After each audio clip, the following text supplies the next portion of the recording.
Well, You I'm haven't pretty mentioned stupid. you for. Hello, gamers. Ah, you miss so much, chat. Yeah, they should be able to hear us nowish, I think. Chat, what do you think about public domain? Mike wants Disney to own Mickey Mouse forever because he's Oh God. because he's in love Sorry, with Mike. corporations I and had he to do it. because their boots are right there and he Jeff loves wants to licking rule the them. world by 18th century laws forever that aren't applicable to the way media I'm works just saying today. that like Mickey Mouse at this point belongs to the people who love Mickey Mouse as Yeah, I much think as it Mickey belongs Mouse to the belongs- corporations. That's Why don't we I have think these Mickey Mouse belongs to the entity that has continued to invest in him since his creation. And yet, yeah, but I mean, the public Why has should- invested in them. They're the ones that pay the money. I'm They're- just saying, it's like a goddamn communist. You want other people to profit off the work of others. That's the real metaverse. That's Hey, right. the people pay the money. Public They should domain. they should get it back eventually. That's all. At this Fine, point, run the goddamn poll. Run the poll. Should Mickey Mouse enter the public domain? Yes or no? Go ahead. I'll lose because people think it's funny. I'm mad. I know. Go ahead. Do it.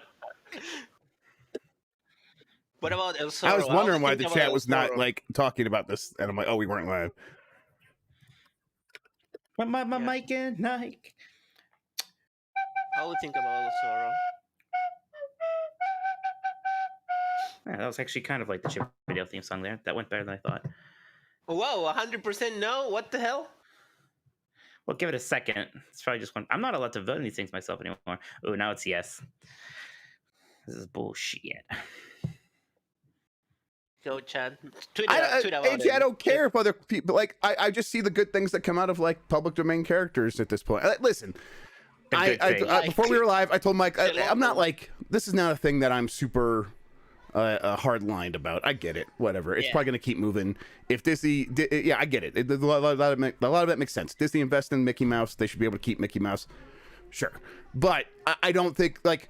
Just because it's in the public domain, Disney can still keep making Mickey Mouse stuff, and it could even be their mascot, and it would just be people would still associate with Walt Disney. Just other people would be able to make Mickey Mouse stuff, and it would All right, probably be pretty different. Let's not get too deep in this rabbit hole. We'll come back to the poll at some point here, which I think All I'm right. losing, of course. All right, Imagine a video game by the Cuphead people about like with Mickey Mouse in it. Well, that would. Or they could be forced to make an original idea inspired by Mickey Mouse, which is better. But like they did, Right. all right. Yeah. Let's see, where am I at? Let's I have the rundown here. I have. Okay. We really did got a lot of fucking Sherlock Holmes shit. Okay. Yeah, I think I'm ready. Let's check the audio. Check the music. Do you have the festive music? Oh yeah, I think I do. Hang on. No, why'd you even say anything? Now it's gonna take him 10 minutes to like. No, I there's think it's something set wrong up. with that. I'll fix it now. Yeah, we'll see. All All right, there's something wrong with it. I'll fix it I now. noticed you. Something wrong. I'll fix it now. Hang on. Penny kept me up all night because she kept throwing up, and yeah, I felt bad she's sick, but I did not get very much that's the wrong sleep. one. Hang on. Yeah. I can't believe it's the wrong one. Wow, you said this would be easy. Shut up. No one likes you. Shut up. Yeah, how It's- Mike now? we actually ran a poll during the end of the conference saying who do you like most, me, you, Dean, Rachel, and I was at dead last.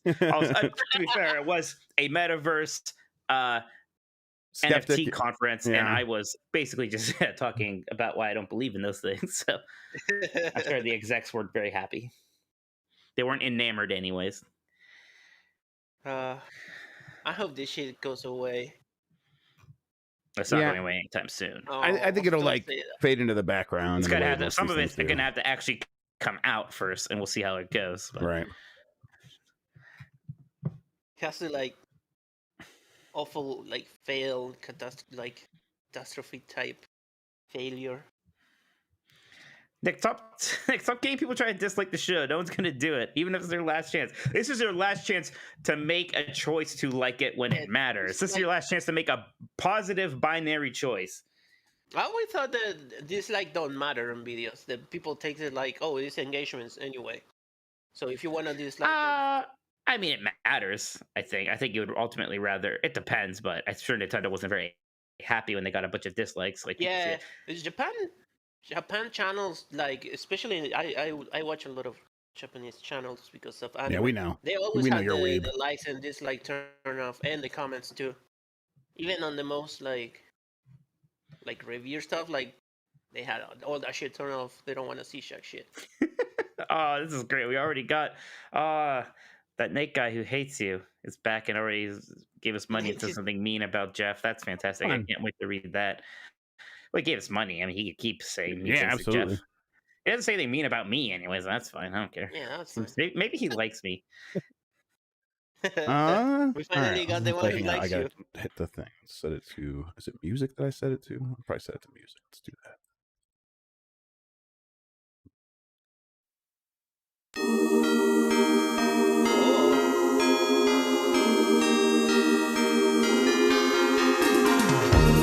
Hang on, let me turn that down a little bit. Get loud. Get loud. We know you're excited about Christmas, but I'm very excited. I'm excited. Suck my dick. Suck my Navidad, meat. What? Navidad, dulce Navidad. Oh, that's good. That is one that? gets me going. Oh, it sounds like That is the outro song. It's even better. it sounds like anime. Well, it's the close. It's a Christmas version of the closing song from Nights into Dreams, so it's basically anime. Yeah. Ball and Wonderworld connection. How about that? We should have Jeff play Nights into Dreams. Let's see what he thinks of that. I think that game's bad too. That game's bad too. What? I bet you're gonna think it's a masterpiece compared to Ball and Wonderworld. But if you say so, we're gonna make you play that. We're gonna make you play Billy Hatcher. You're gonna play the whole Yuji Naka suite. Oh, this is someone hell pretending to be Nate the Hate. Oh, okay. Nate said something mean to me now. Yeah. All right. Well, that's nice. He's still sending money. Now to I save. do think it's a joke. Now I do think this guy's been messing around the entire time. That's Yeah. great. I love it. Thank you. Thank you, I'm Nate, so as an mad. Xbox employee. Thank you so much. I'm still mad. All right. Let's see. Okay. I think we're ready to start. You ready to go, Mike? Mike is ready. Woo! I'm ready Let's to leave. party. All right. Thanks, Christian. All right. I'm gonna count down. I'm gonna hit It was the. a sleepy night. Oh, is it, you gonna be kind of loopy? You gonna be in the mood? No, I don't know. Maybe I'll be mad. I just realized I'm drinking Coke while wearing a Coke shirt again. So while I'm complaining about how Disney as a corporation has rights, so Yeah. that's what I'm doing today. This is where you want to be as like a personal brand right now is where you want to This be. is where I'm at right now, begging Arby's to send me their fry flavored vodka. You This is better my, be like, including me on guys, that because I am nope. not going to get left out. Don't Well- be like me. Don't be like, save yourself. while Save you yourselves. can. Do something. Do Get a something real with your trade. lives. Oh, okay. I am going to count down. I'm going to hit the record button. I'm going to hit the music, and then we're going to get started. Oh, I didn't tweet any to them we're doing. Oh, yeah. So that's a Maybe good comment. idea. The Twitter. Especially, Twitter. I tell you what, I always say I'm going to tweet Jeff just so basically you remember to tweet because you're Yeah, the that's one with like 70,000 followers. All right.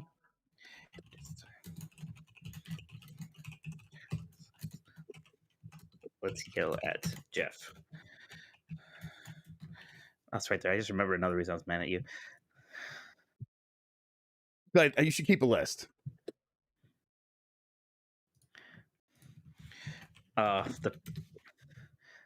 They announced that Rescue Rangers reboot. Or Did they they? announced I what's didn't see coming all out. the announcements today, so I saw a Yeah. few here and there. And a writer at Insomniac just finally came out and said, I had a crush on Gadget. And it's like, I named Rivet after Gadget from Rescue Rangers, which I think we all knew, but still, it is good to see. We put two and two together there. But it's good to see that. Yeah. Gadget, All I'll tell right. you, almost April O'Neil tier. Easy for me to say. In terms of cartoon character woman I had crushes on as a kid. S tier is April O'Neil. A tier is Gadget. Yeah. Fair enough. I'm not sure what the B tier would be. Yeah. I'll tell you what, apparently everybody wants to have sex with Velma from Scooby-Doo. I didn't know about that till recently, but everybody is obsessed with Velma. Not Daphne, which I guess, like, good on them. I don't know. But I never cared that much about Velma in the cartoon, but all the cosplay I'm for. I'm fine with that. All right, all right. Let's go before I say anything. I'm allowed to be untoward. worried about cartoon characters, you pervert. Fair enough. All right, I'm counting down and we're going live. Let's do this. From Final Fantasy is so, I don't know. She's so boring to me. She's like, I don't know. It's like I feel like she wouldn't even like kiss me until our 10th date. That's what makes her boring. Is that okay? She's real reserved and quiet, and I don't know. She's very, like, not conservative in like the political sense, but she seems like a very conservative personality. You know, it's like, yeah. Yeah, she doesn't put out. That's your problem with her. I get it, Mike. I get that's it. exactly my problem. All right. Yes, I know she kissed Titus or Titus, whatever the fuck his name is. Oh, that I know. slut. Oh, gross. Wow. Okay. All right. We have to start the show. Let's go. 5, 4, 3.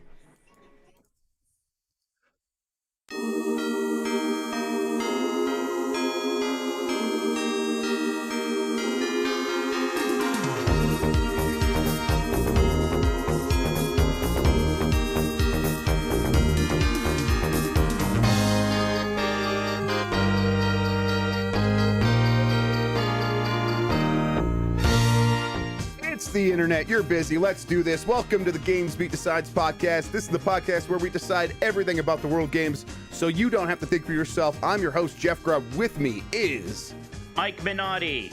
Today's episode, we have news, we have games, we have holiday cheer, and I'm very excited about all that. Really what I want to know though is how Mike is doing. He's I seem in the pre-show he seemed a bit loopy, a bit off kilter. Spicy. I wonder if he's going to maintain that energy throughout or if he's going to crash at like any moment. Let's find out. Let's check in on how you doing, Mike. I'm like inflating myself right now by thinking about cartoon characters I was attracted to as a child, which is giving me energy. Of course, but, yeah. I mean, what else could? As it always does. Yes, we'll see how long that lasts. I mean, it's going to sustain you. I think it really is. That's the one thing that can fully power you. I'm getting mad thinking about you on Grubb Snacks yesterday, talking about how you didn't like Mandalorian. And defending Rogue One. I was getting mad about Star Wars opinions. I thought it was. Did I defend Rogue One? I said it was okay. Like I thought it was. I was trying to be diplomatic because I'll tell you. Well, okay, I'll say this: you were more Jabba. Diplomatic for Rogue One, a bad movie, than you were for Mandalorian, which is good. So Mandalorian's not that good. It's like what's wrong with Mandalorian? You said the characters aren't good. What's wrong with the characters? Are there any? Like there aren't any. There fucking aren't any. You didn't like the. Yeah. What is his arc? He's the Mandalorian. He protects the baby. What is his arc? His arc was that he was a conservative, like, person, just a part of like this cult and a loner. No man is an island, Jeff. The second he saw the baby, he's like, "This is my character for the rest of the show." Is that interesting? Fuck no. What the hell is wrong with you? He goes through the most blatant character arc I have ever seen. It doesn't. It's not. It happens right away. He decides he's going to protect the baby. 2 seasons. And he's going to protect the baby. He protects the baby. That's the show. That he opens up to the baby, Jeff. He learns to become less of a traditionalist. His values shift. His values shift from being societal norms to being personal ones, Jeff. It is. None of it. All of it was like it all happened in the first moment, and everything that happens after that just reinforces that same change. Okay, let's end this week. We had this poll about should Mickey Mouse enter the public domain from the beginning. You win that one. Yes, no. Let's do a 70% yes, 30% no. This one I'm gonna win. Yes, this one you're definitely gonna win. Is the Mandalorian a good character? Yes or no? How about that? Okay. Yes, you're gonna win this, but that's fine. You're already trying to take away the sweet. Oh man, this show! Victory. I can see this is going to be a spicy show. All right. Yes, no. Is the Mandalorian a good character? Jeff Grubb hates babies, says Boston Theory. Wow. That's not my position. Okay. All right. I have asked the poll. Let's see how it goes. I do not expect this one to go in my favor. Listen, I think The Mandalorian's a great show. If you love looking at Star Wars backgrounds, it's awesome. It's got some of the best art. I like you realize how incredibly insulting that sounds. It's like it's a great show if you're like a baby stimulated by sights and sounds. No, I'm saying that I am stimulated by the backgrounds. Like the setting is the best part of that show by far. By far. This might be a new record. Right now, I'm at 75% at 81 votes already. This is going to be a new record for being right. Yes, so I'm feeling good about this. Yes. So I just want. It was just important to me that you know how wrong you are. I'm absolutely right. It's the children who are wrong, Mike. It's the children who are wrong. All right, I'm getting hot. I'm starting to get a little sweaty. Even. Yeah. Let's move on. I don't know if I like you, Mike. Let's just do this stupid podcast and go our own ways. All right. Stop sounding like my mom. Let's go on. All right. Thank you, everybody, for joining us. I guess you can get more from Mike and me at GamesBeat.com. If you have something to share with us, email the podcast at games+podcast@venturebeat.com. Thank you to Carlos Ayin, who's Insane in the Ring Music on YouTube for the use of our theme song.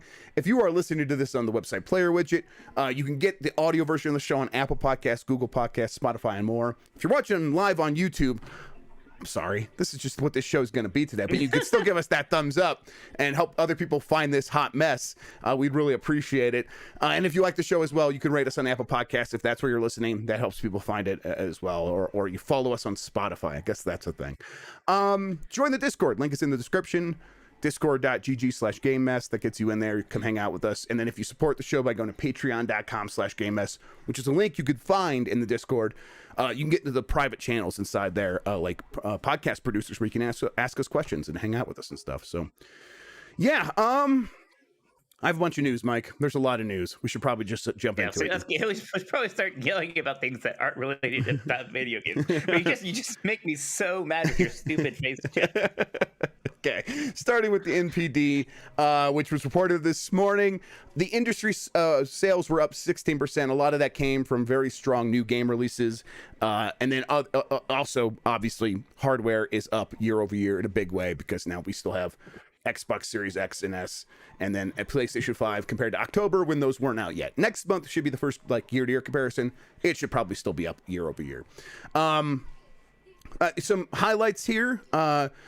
The Switch was the top-selling console of the month for both in terms of both dollars and units sold. And the Washington Post was able to get exact numbers from Doug Bowser, who did not return my message.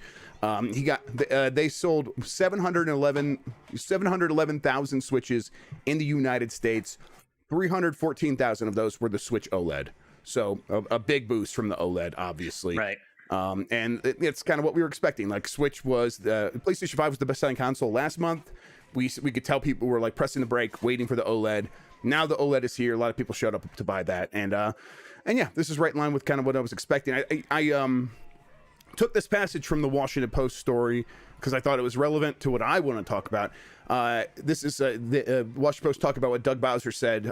Here's the quote. He said many of the Switch units sold were purchased by people who already own a Switch and we were either buying another unit for themselves or for their families. And I think this is exactly Nintendo's strategy, and it worked to a T. Are you surprised by any of this, Mike? No. I think that all sounds exactly right. I think we knew there was going to be a lot of double dipping. I mean, gosh, even me, like I didn't immediately have somebody who would want my old Switch, but my brothers were immediately asking about mine because they want to get like a new Switch for their kids for Christmas and stuff. So people know that they can comfortably get an OLED and get rid of that old Switch very easily. Plus, people want to upgrade. So yeah, this all makes a lot of sense. And OLED's probably going to. I mean, if Switch was going to slow down at all, OLED fixed that, and it just made it back to they're selling as many as they can make again. Yeah, I guess technically the OLED is my fourth Switch that I've purchased. Well, no, the third that I've purchased.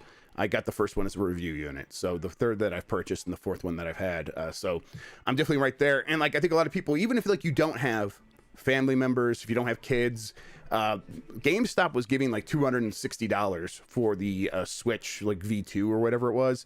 So you were getting like a really good trade-in value. Excuse me. And that's like kind of makes it worth it right there. So I think a lot of people are like, yeah, I guess I wasn't planning to upgrade, but if I'm going to get that much money, maybe I'll make the move. Let's see, in terms of other hardware, if you combine the first 12 months of the Xbox Series X/S and the PlayStation 5, it is flat when compared to the first 12 months of the combined sales of Xbox One and PlayStation 4. That's that really only tells us about supply, though, right? Like it seems like they are shipping as many PlayStations and Xboxes as they can, and that's the same amount as they could last time. Like that capacity hasn't grown over the years. It's like this is what they can do right now. You also the one like what records would we be selling this holiday season and stuff like that if supply wasn't an issue. Right. I think we both agree. I think everyone agrees. Like demand is higher than it was for even PS4 and Xbox One, right? Oh yeah. Yeah. So I think like if they could keep up with that demand with supply, we'd be seeing much higher sales. But that's not possible. It's just a matter of physics. It seems like. We have the sales chart here. I put the whole thing in here. I'll read the top 10 because there's a lot of new games. So starting at number 10 is NBA 2K22, which does not include digital sales for that game. Then there's NHL 22, which is a new game at number 9. Mario Party Superstars at number 8. Then Marvel's Guardians of the Galaxy at number 7. FIFA 22 at 6. Demon Slayer Kimetsu no Yaiba, the Hinokami Chronicles, number 5. Number 4 is Madden NFL 22. Then 3, Metroid Dread, 2, Back for Blood, and number 1, Far Cry 6. What stands out to you, Mike?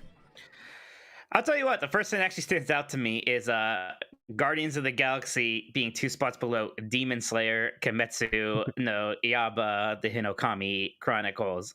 You said, I think you mentioned this on Grubb Snacks, that Guardians of the Galaxy may be paying for the Avengers, and I think that is what's happening here. Now, again, we don't know exactly how well this is doing, but I sure got the feeling that the next earnings call from Square, they're going to be throwing this game under the bus or something and talking about how it didn't meet projections. And look, I think a lot of people played Avengers. It wasn't for them. They didn't like the live service thing. And if they just look at Guardians of the Galaxy and they don't really, they're not like reading a preview on IGN or something, they're going to think it's the same exact thing, right? Right. Like, why wouldn't you? That's what we all assumed when I forget if it was leaked or something, but we all heard they were making a Guardians of the Galaxy game. Maybe I think everyone assumed it was like, is this going to be another live service thing? Because I guess that would work in that mold, and it's not. And a lot of people like it, and I bet that word of mouth is going to help it have some legs. But I don't know if it's going to be enough.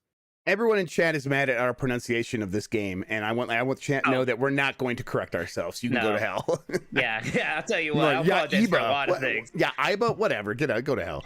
Yeah, sorry. I think, you're right. That it does seem like a soft sort of a launch here for Guardians of the Galaxy, where, so it's ahead of Mario Kart 8, which doesn't include digital sales. It's Mario Kart 8 is number 11. And so it's like, that's usually the guideline I use for like a new game, but Guardians of the Galaxy should probably be higher. It's the Guardians of the Galaxy. It's a very well-known IP. It should be out of FIFA and Madden, Marvel. Right? Yeah, it's multi-platform. Again, Demon Slayer, right? I didn't even know a Demon Slayer game was coming out in October, right?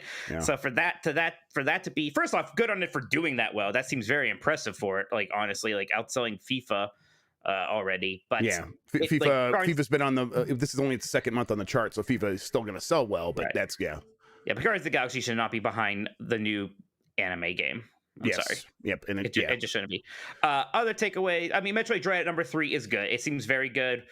I think Washington Post did ask for specific numbers, and it was about 850,000 in October. 854,000. Yeah, in the US, and that's probably digital and physical. They weren't sure, but those numbers usually are digital and physical. So so maybe now, I don't think it's getting much help from Japan, but maybe with Europe, I'm sure the game's probably already over 1 million copies. Right. So it seems like I think 3 million is possible, but maybe nothing super crazy beyond that. I don't know. We'll see. Maybe like that 5 million is beginning to seem like a bit of a dream, and anything beyond that is going to probably be great. It's weird because this is good, and clearly Nintendo's happy about it because they said something, right? They did give the numbers.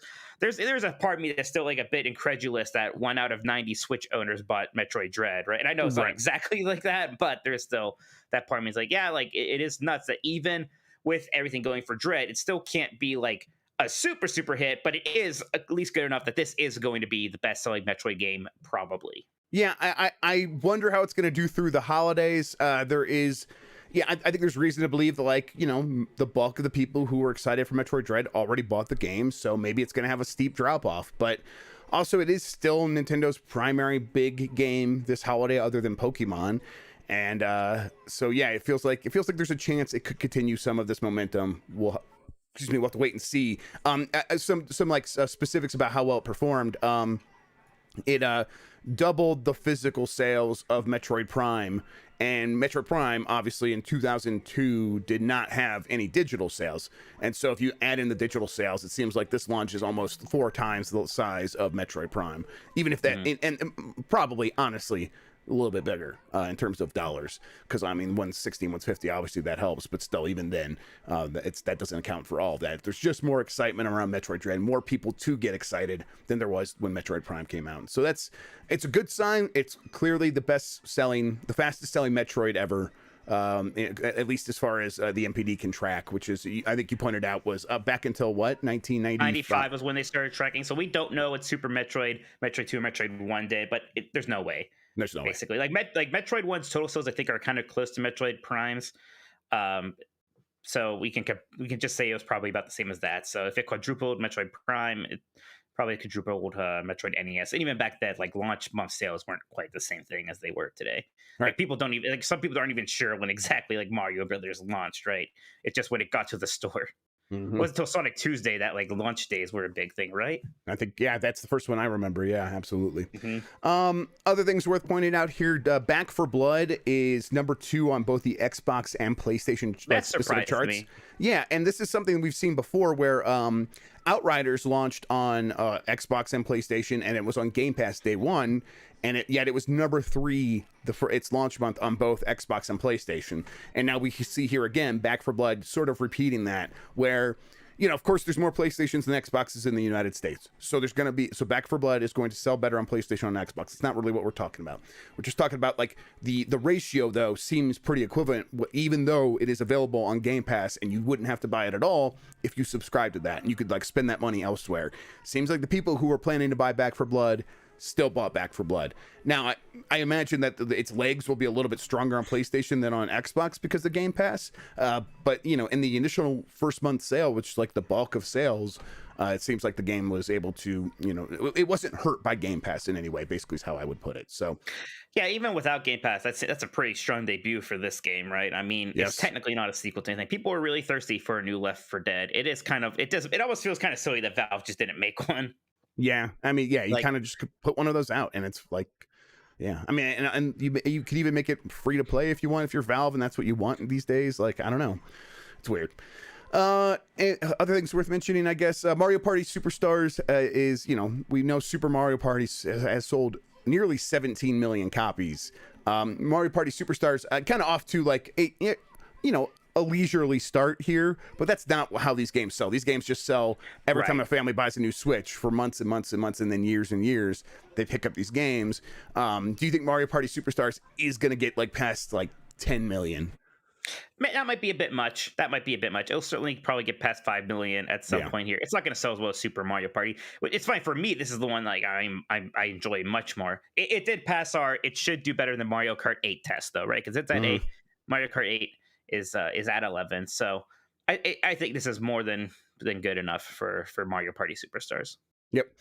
And then anything about Far Cry 6? I just like, yeah, number 1. Yeah, we figured it'd be number 1, right? Like we figured, you know, this mildly tepid reaction from critics wasn't going to hurt that one too much. It'll be interesting to see if this outsells 5, which was the best-selling game in the series, right? Yeah. So we'll see what the legs are there. And Piscatella, who normally is like mentions when a game like is like the fastest selling in the series, didn't say anything like that for Far Cry 6. That's true. My guess here is that this is not going to match Far Cry 5, especially with at this point the backlash isn't just from critics. Like fans of the series sound like there's issues, and they took a few weeks to get to that point, but we're there now. So people are kind of moving past Far Cry 6 pretty quickly, seems like. Anything else worth mentioning here? I feel like we could probably move on from the NPD unless you spot anything else. One interesting thing is that Breath of the Wild is number 20, and I almost call it Skyrim. Skyward Sword is not on the list, so Breath of the Wild is selling more than Skyward Sword again, which was going to happen at some point. Like Skyward Sword has already sold more on the Switch than it did on the Wii, right? So it still did well, but yeah. Yep, and Breath of the Wild's going to just continue to be the perennial hit, and these other Zelda games are going to come and go. That's just how it's going to be. Okay, let's get into some of this other news. There's a lot of other stuff to talk about here. I got a block of Xbox stuff. Let's start here with Starfield. Todd Howard's been doing some interviews. The one thing I kind of took away here a little bit is Starfield is in a complete and playable state. Seems like they are going to be spending a lot of time polishing it up and making sure it's a lot of fun to play. Yeah. I'll tell you what, if you ask me, like, what could each Bethesda game use? I would say about a year of polish. So yeah. I mean, after Fallout 76, they have to do that, right? That's probably why this game was never going to come out in 2021, because they're like, after Fallout 76, we've got to cross our T's and dot our I's for real. Right, like, imagine how much another year of just straight up polish could have helped Fallout 76. I mean, that's basically what happened, right? Like a year after it came out, when they kept working on it, it got better. So yeah, absolutely. We got Gene Park in chat. Gene, who is best friends with Doug Bowser. I emailed it to him last night. Hey, any PR stuff about Metroid Dread? Like, no. But then I read Gene Park, Washington Post, Metroid Dread numbers. I'm like, son of a bitch. We are still in jail. We are still in Nintendo jail, technically. It's probably. And we have complained very loudly about being it. So. and they don't seem to care. We were banging the our DSs against the jail bars or whatever. Like, please, we need more eShop cards. We're starving. All right, Forza Horizon 5 is the biggest Xbox Game Studios launch so far. I think they updated the numbers today to say 6 million players so far. I mean, it's a very good game, and it's why wouldn't it be? It's so good. And it's like the showcase game for this new hardware. If you're buying, if you spent $500 on an Xbox Series X and you're not playing Forza Horizon 5, it's almost weird at that point, right? So, not surprised by this at all. I mean, you reviewed the game, you liked it. I mean, you're probably not surprised by any of this, right? No. I thought it was going to do certainly much better than 4. And I think they said it was like 4 times more than 4's start. Forza Horizon 4, I mean. So, like that, it's both shocking and also sounds about right. Yep. Let's see. The Gunk is getting a release date. The biggest game releasing in the month of December is coming out on December 16th. What game are you saying is going to be bigger? Endwalker. Okay, the joke I'm making is that it's bigger than Halo, and of course you're like Endwalker. I was like, how dare you insult my Final Fantasy 14 expansion, you piece of shit. And so yeah, I was having fun with the Halo fans, and I forgot about the Final Fantasy fans, and that's a classic mistake. Mad. Never forget about the Final Fantasy fans; they are very bad. So yeah, the Gunk. To be clear, the Final Fantasy 14 fans are very nice. Yes, I absolutely. Compared to the Far Cry fans, and what were the Mega 10 fans? We all learned about the Shin Megami Tensei fans this month. The Final Fantasy fans are so nice, but I imagine like if they tried to put NFTs in there and they like tried to like capitalize on that joke of like how it's free up to level 60 with the award-winning stuff. It's like they're already marketing the game. What if they could market stuff and then earn money from NFTs? I'm like, there's like a dark path there that I hope they avoid. There could be. But, we'll cross that road when we get there. Mike, how excited are you for the Gunk? I still don't know anything about it except that it's made from the people who make the SteamWorld games. So that's all you need to know. That's all you need to know to get excited for it. This is the Gunkcast, everybody. Welcome. I'm your host, Jeff Grubb. It's a podcast within a podcast. It's not the Gunkcast. I quit. We're the Gunkcast, and I'm very excited. I cannot wait. It looks very good. I'll bring this up. I have this down here below. They gave that release date during like the Thunderful Game Showcase where Mark Hamill hosted, and it was actually very charming because it's Mark Hamill. But then they showed a 3D SteamWorld game is in the works. So I'm very excited. I want to see what they're going to do. It's called Headhunters. So that's something they're doing too. We'll see what that's like. Yep. I'm excited. So looking forward to everything that company is doing. Absolutely. Microsoft announced that they are updating the Xbox PC app. Which one, God only knows, but one of them will get updated to behave more like Steam. And then that means like you can like choose where you're going to install your game, like which folder, not just which drive. Sure. And then you can actually like add mods through the thing or whatever. It's a much needed upgrade. The Xbox PC app is a little bit frustrating for a lot of people. Hopefully this addresses most of those concerns. There was early Halo Infinite campaign hands-on, which I think we're going to start seeing more of that pretty soon. But so far, I think I've seen one from IGN, and they were pretty positive about it. Yeah, I think IGN might be the only one. I forget, but right. IGN's the one that has like this whole kind of exclusive coverage thing going on right now. They've got a lot of that happening. It seems like they got that with Halo as well, and that. But yeah, they were pretty positive. Halo as well. We're talking about Halo. I don't know. Fine. You gotta break my. I don't know. You're breaking my brain a little bit because you're right. I'm like. you gotta let when I make mistakes like that. You gotta just let me go. You gotta let me just be the bull. I need to point it out. Stop the momentum of the show. Yes. Make you feel let's shame. Pull over. Yes. Let's get the belt out and spank my bottom for making a mistake. All right. And then we'll hear more about Halo. I'm sure soon. had one also apparently. Okay. So Game yeah, that's right. That's what I was thinking. They had the magazine cover thing. So My expectations are like getting higher now. Like people are saying that like if the campaign is good, like that's kind of different than what I was expecting. I was expecting a hot mess, and now people are like, oh no, you should be excited about this because it's just fun to explore this world. And I'm like, oh, okay. So when I get a chance to play it myself, I'm going to be expecting a lot from it, and hopefully it lives up to that. We'll see, because map games like that can fall apart and with repetition, right? Like that can be the downfall of them. So we'll see. But yeah, it's good. People are positive. Same thing with Elden Ring. I keep wanting to call things Skyrim and Elder Scrolls today. We had a lot of early previews, including from Gene Park, actually, who was very high on it. So people seem very excited about Elden Ring. Good. And so much so that I'm actually like, as much as we talk about it, I never really cared that much about the game. But like now I'm like, this is going to be kind of fun. Like I could go for a kind of Dark Souls game that maybe leads a little bit more into like that kind of Tolkien-esque fantasy, I guess, even if it's just slightly a little bit more, right? Mm-hmm. Yeah, it's the previews totally worked on me. I'm very excited for that now, and the gifts, all the gifts coming out of it, especially of that like the you cool thing, double jumping when you're mounted on it. It's fantastic looking. All right, a little bit more news. 1 versus 100 is in the works. It is likely to return. Microsoft is working on it with its Alt Space VR team. This news comes from Grubb Snacks, which is on Giant Bomb on Thursdays. You can get it if you're a premium subscriber. I talked about it there. It is something that they are kind of working with, like that Alt Space VR team, and they're going to bring in the avatars that they showed with their Microsoft Teams metaverse stuff. But yeah, they're very excited about it. Everyone at Xbox knows it's in the works. They're like, fully behind it and stuff. So I don't know a timing of when we'll see it, but it does seem like something that is going to happen. I forgot that whole thing was actually based on a real game. Me too. Like with host Bob Saget. I'm like, did Right. Bob Saget host the Xbox version? That doesn't sound right. he did not. But then I'm like, oh, people were talking about the actual TV show, and I forgot that as well. It only ran for like 2 years or something like that. So yeah, but then the Xbox version was definitely the thing that left a bigger cultural impact. It seems. absolutely, yes. At least it should have. I think in our circles it absolutely did.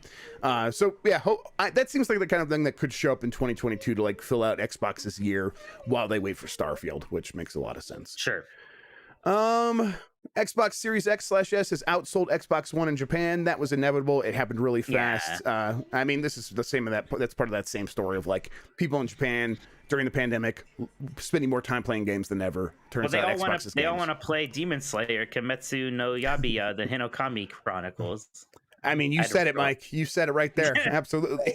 I tell you what, that got very bad. We were talking about this anime game and kind of dismissing it, and I'm like, I'll keep doing it. I don't care. You mean I know anime is popular now, but look, when I was 15, it wasn't. So that's my reality. you mean Demon Slayer, Kimetsu no Yaiba, the Hinokami Chronicles? Is that what you were talking about, Mike?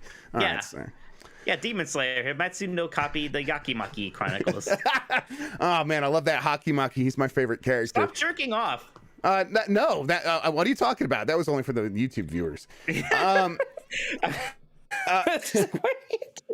All right, anyway. No, the show's doing great today. We're doing a great show here, everybody. Don't worry Yes, about this it. is fantastic. There's some kind of award ceremony we can send this to, right? Yes, I The hope Game so. Awards. For your consideration. I heard they love us and you especially these days. We can send this to them. We'll be trending gamers. Yeah, I mean, me and Jeff DM all the time to get yelled at. Let's see. Sony has reduced its PS5 production forecast from 16 million to 15 million. Nintendo did something similar with the Switch forecast. And, as part of this, it's delay season for hardware. So Steam Deck got pushed to February, and Playdate got pushed to early 2022. Turns out if you're making something physical right now, boy, is it hard. Everyone's delaying everything if they or cutting back on production. It's just components are hard to come by. Yep, no shocks there. Yep. And then let's see. Anything else? Metroid Prime 1 is finished, according to Emily Rogers. That sounds right to me. I think that game's supposed to come out in 2022. And who knows about 2 or 3? Still don't know about 2 or 3 or like the state of the trilogy. But Metroid Prime 1 sort of remake / remaster in between those two things coming out in 2022. It's ready to go pretty much. It just needs QA, I think. And then anything else? I think this is the last thing. An unnamed third-party exec in Japan says they are noticing players shifting from PlayStation to PC as people struggle to get PS5s. I kind of think that might be part of the case, but the PS5 is selling as fast as the PS4 was, and I just think maybe some people like playing on PC is what that is a little bit. Like, what do you think, Mike? Yeah, I don't know. I don't really know how to interpret that or how seriously I even take that, to be honest. All right. Then Dan Hay is leaving Ubisoft. He was overseeing the Far Cry series. He was not doing Far Cry 6. He was making the next Far Cry game, which was going to be even more of a live service, similar to Assassin's Creed Infinity. Who knows what the state of that project is? Dan Hay, my understanding is very micromanagey, very iron fisty. Like, his vision was going to be the vision for that stuff. So when he's not there anymore, does that mean that project sort of morphs because it has to, because he's not there to provide that vision anymore? I don't know. This does not seem to be the result of something like like he was terrible to work with, which I don't know. Like I did hear like Iron Fist. What does that imply? But It usually doesn't imply that. I love working with him though. Right, it But definitely he's such doesn't. a nice guy. Yes, that's kind of the gist I was getting. But also, there's a lot of money in Montreal where he's from. Sounds like he could take that money, start his own studio, and now would be the time to do that. There's so much capital being thrown around that of course he would want to. And then here's the actual fun story. Fight Night is probably coming back in a couple years. It's on pause right now while they do UFC, but then after that, EA Sports is probably going to make Fight Night again. So yeah, boxing's coming back, Mike. You're a big boxing fan? No. All right, let's get to the questions. Mike, do you want to read? We got a bunch of super chats. You want to start reading some of those? Yes, let's read some of those. I'll tell you one thing about Dan Hay, though. I don't trust anybody whose full name is only 6 letters long. I'm right there with you. That's a good point. There's something suspicious there. There should be more to your name. Dr. Butthugger says, a wise man once said, game overs are a failure of the game designer. What is David Cage's involvement in the Quantic Dream Star Wars game? I mean, I imagine he's very involved, right? Yeah, I think he's very, very, very involved. I don't think like he's leaving that overseeing up to the chance. Yeah.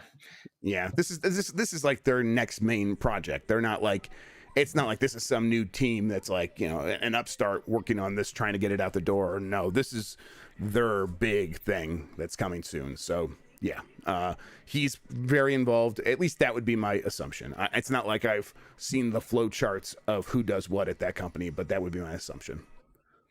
Kung Fu Hot Dog says, Beef and Cheddar Boys, how are you? We are good. Are you PC builders or do you prefer them pre-built? What graphics cards are your rigs currently packing? 32K subs, Jeff. Nice. I am pretty bad with hardware. I did actually build my last PC, but I got a lot of help. Jeff sent me the video card. It's that Titan thing you sent me, right? Yeah, it's the first generation Titan, GTX Titan keys, XP, I think. So not maybe the Pascal one, not the generation after that. It's a powerful graphics card, but it doesn't have the RTX stuff. I think the RTX one was later. I right now in this rig I have an RTX 3080 Ti. That's what I'm running right now. So, and that's a lot of that comes from like testing. I test a lot of the stuff, but also I just like having the 3080 Ti in there. It's a big beefy boy. And then I build mine. I build all mine at this point. There's literally 4 PCs around me that I built that I use for various reasons, mostly testing hardware and stuff like that. But yeah, I build mine. Georgie says, Jeff, I'm in class. 1 versus 100 on Xbox or only VR? Thanks. It's definitely not get back to class. It's definitely not only VR. They're gonna put it everywhere. It's going to be. I mean, on Grubb Snacks, I speculated that it could be the kind of thing where it's like cloud based, and you get on it from your phone as well as from your Xbox, as well as PC, as well as any device that can access the Xbox cloud. Also, AJ in chat says you built it. To you, Mike. I said I had to get help. Okay. So what do I need to name drop you specifically? My brother, AJ, put him in the credits. Short for Armin Jr. Minotti at this address came and helped me. Thank you. Alexander Dark 91 says, have you heard anything about the next projects from Gravity Well, Embark, or Behavior Interactive? These have all been rumored to be working with Xbox recently. Yeah, I've heard a little bit about some of the stuff. Embark specifically, but it's so early. There's nothing really to say there. Honestly, there's like a name I could mention, but it's not going to be informative to you in any way. So I'm holding on to it until there's more to say.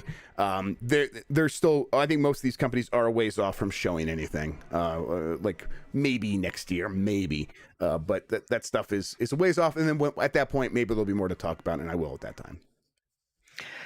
Nate is a Xbox employee, says Jeff Grubb needs to lie better. Backtrack on Kojima. Did you even backtrack on Kojima? Nope, that's still happening. I don't think you backtracked on that anywhere. Nope. Well, then I complained that Nate only ever talks about how he hates you. Well, no, I guess I was bragging that, so he likes me. And then he sent another super chat saying, Hollow Knight is complete and utter garbage. Cope, Mike. So at least he's being an equal opportunity troller today. That does sound like I gotta think of something Mike likes. I've never played Hollow Knight. Whatever, it's garbage. Final Fantasy. Yeah, there you go. You got me. The experience share says, Jeff, your hair is looking especially luscious this morning, like a Thank you very regal line. much. You got that. Somebody in chat earlier said that Mike's head looks It's the extra shiny shiny. head. Hey, that's what I got. And they didn't send me money when they said that. So that's our lots of luck. I mean, right now. is it? I guess is it better than being dull? Like I think shiny's probably good. I mean, Shiny. you're like glowing. Yeah, that's great. Yeah, it's very attractive. Major Blazer says, "Hi guys, didn't mean to insult you with my last message about working out. As a bigger guy myself, I'm just happy I started. Wanted to share the feel. Yeah, we're just joking. Don't worry. Yeah, we know. What do you mean? What We do you both mean want a to. bigger I want to be guy? working out more too, so I get it. Go ahead, Mike. Sorry. What do you mean a bigger guy yourself? Are you saying we're bigger guys? Yeah, we one of the bigger guys. Wow. Pretty I fucked can't up. possibly be a bigger guy. All I do is sit, play Final Fantasy 14, and talk about curly fries. Yeah, no, you're good. You're good. We're in, Yes, keep it totally up. fine. Good stuff. Kyle Martin says, "Happy Friday, gentlemen. It's been a while, so I want to catch up my support. Also, why do I read comments? Send help. It's hard to stop. Dio Game says, you know the camera perspective of Sawyer's game? No, What? I don't. I'm sorry. I if I was told, I forgot. I can try to look back through my notes and see if I was told ever anywhere, but I don't remember. Sorry. I think I just in my head assumed first person, but I don't think I was ever told that explicitly, so I'd have to double check.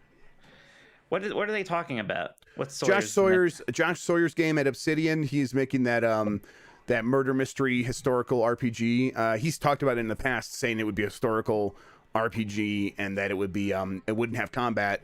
And then on Grubb Snacks, I was able to confirm all that stuff is true. He's still making that exact game, and the little extra details I was able to add is it's going to be a murder mystery RPG set in the 16th century Europe. And you're going to be interviewing suspects, and you'll eventually get a chance to accuse someone of doing the murder. And if you get things wrong, you'll continue to play the games to see how your actions have consequences. So it sounds pretty cool. Yeah.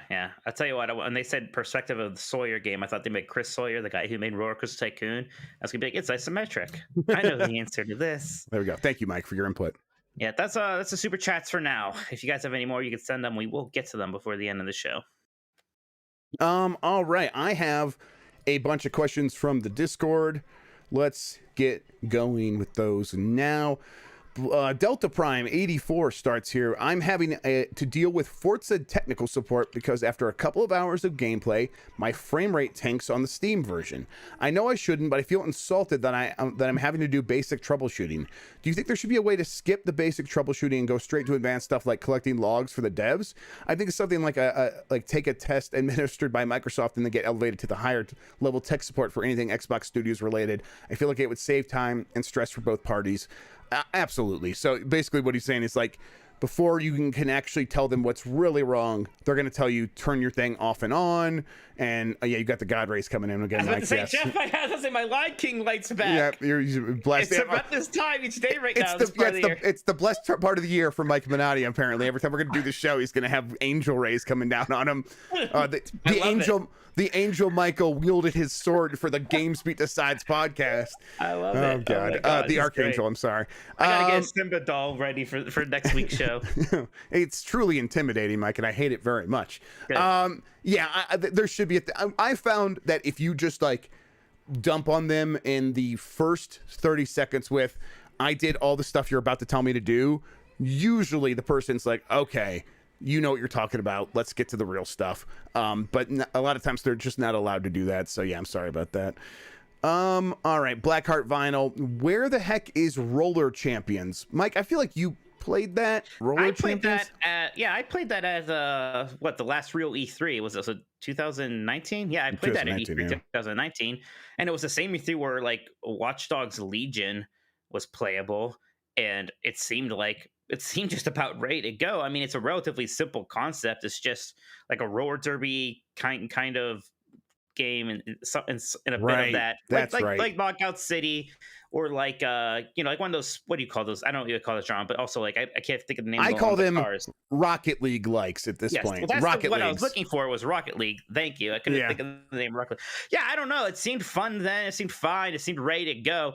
I don't know what it could possibly benefit from another 2 years of development. Either it's going to hit or it's not at this point. Like, Right. Get it out there and see. So they're being skittish about it for some reason. I guess someone lacked faith in the core idea, but I don't know what you do. So yeah, I feel like I don't know. I don't know what's going on there. It is weird that it's not out. Okay, from Gigamir, with the next Forza Motorsport becoming more of a long-term service model, do you think that will affect the usual development process of Forza Horizon games in some way? Could it get its own service? Yeah, I expect something like that to push out Forza Horizon 6 now, right? A little bit further, and then when it comes out, it's probably going to be a service, and that gives them time to focus on Fable. So, yeah, I do expect that to be the case. I mean, there's a lot. So, there's going to be the new Forza engine. There's that. Yeah, they're working on Fable. There's a lot of reasons to expect. So, as much as we like Forza Horizon 5, it's still very similar to basically what they were doing in 4 and 3. And 6 might be a bit of a shift. Seems right. It seems like the right time, right? Like Forza Horizon 5, very good. If Forza Horizon 6 is the exact same thing again, and that's not great. We could be starting to get into that Far Cry territory. And it'd be the same amount of Far Cry games as there were Forza Horizon games, and so it's like, that's about as long as you can pull that off. From Jedi Moss 4, both the Xbox Series X/S and PlayStation 5 have been on the market for over a year, or for 1 year. How do you feel about each console 1 year in, and what are you excited for each for year 2? I don't know. I think that they were fine. I get people who say I felt like, you didn't have to release them. There wasn't that much for either console. I felt like there was enough, and, people, they had to start selling them at some point, and now there are, probably around 10 million of each, at least, around the world, and that gives you an audience to sell the games that come out in 2022 too. So it's like, it all kind of worked out fine. As far as how I feel about them, I like them when I'm using them. They're good. It's good hardware. I like playing the game. Like, third-party games on them run great. It's much better than last gen. I'm generally pretty happy. How about you, Mike? Yeah, no, I like both of them a lot. The only thing from this generation that bums me out a little bit is that I still have to make a choice between performance and fidelity, right? I still hope that next generation is the no compromise generation, where everything is just 4K ray tracing and 60 frames per second. But whatever, it's not a giant issue. But yeah, I think the games have been very good for year 1. I think the systems themselves are both very good. I enjoy playing on them, and on both of them there are still moments where things feel kind of new and interesting. So yeah, I like the consoles in. I guess I'm just looking forward to more games, really. That's it. Yeah, exactly. Yeah, the thing I'm looking forward to in 2022 is Starfield, and that Horizon Forbidden West is looking really good. So I'm like, I'm looking forward to that now. Right. Yep. All right. From Matt, do you think the Steam Deck will be able to emulate PS3/Xbox 360 games? I think there's a chance that some games might work. It's not going to be the full library for either of them, though. No way. Some of the games will be too difficult to emulate properly. I don't know too much about PlayStation 3 and Xbox 360 emulation. I don't hear very much about it, so I assume it's not very good. It's like getting better for both, especially PS3 right now. Well, there's a need for there's not that much of a need for Xbox 360 emulation, is there? I mean, so many of those games are just on PC, but yeah, PlayStation 3 still has some decent exclusives. And then Matt adds, also, do you think at least some Steam Deck orders will end up being delayed more than 2 months? The chip shortage is such a huge problem that I feel like 2 months may end up being overly optimistic. I think that it'll be kind of like hidden, where, because they're saying stuff like Q2, right? Well, Q2 begins in what April? So, but like delaying it 2 months, like maybe they're like, and now it's 2 months from June, so like you're way deep into the next quarter or something like that. So yeah, I think technically but it'll still look like it just went from Q1 to Q2 or whatever. Yeah. Apparently, PlayStation 3 emulation is already pretty good, according to our chat. PlayStation 3 emulation is very good right now. Yeah. Huh. It got really good in the last year or so. Interesting. All right, or it started like shoring up the things it was bad at in the last year. From Winnie featuring Nahobino from Mike's Game of the Year. I'm assuming these are Final Fantasy 14 references. I don't know. Say that one more time. Winnie featuring Nahobino. Nahabano. This is the guy who's usually Winnie featuring Dante from Devil May Cry. Oh, this is a Shin Megami Tensei 5 reference. Yes. Oh, okay. All right. Well, there we go. I asked the Koei Tecmo question last week and was surprised when you all associated them with Tig old biddies first. I found them, I guess, just Koei at the time in the PS2 era with strategy games like Kessen, rest in peace, and Dynasty Tactics, rest in peace. Wow. What companies have you discovered you have one mental image of, only discover your peers have a different viewpoint?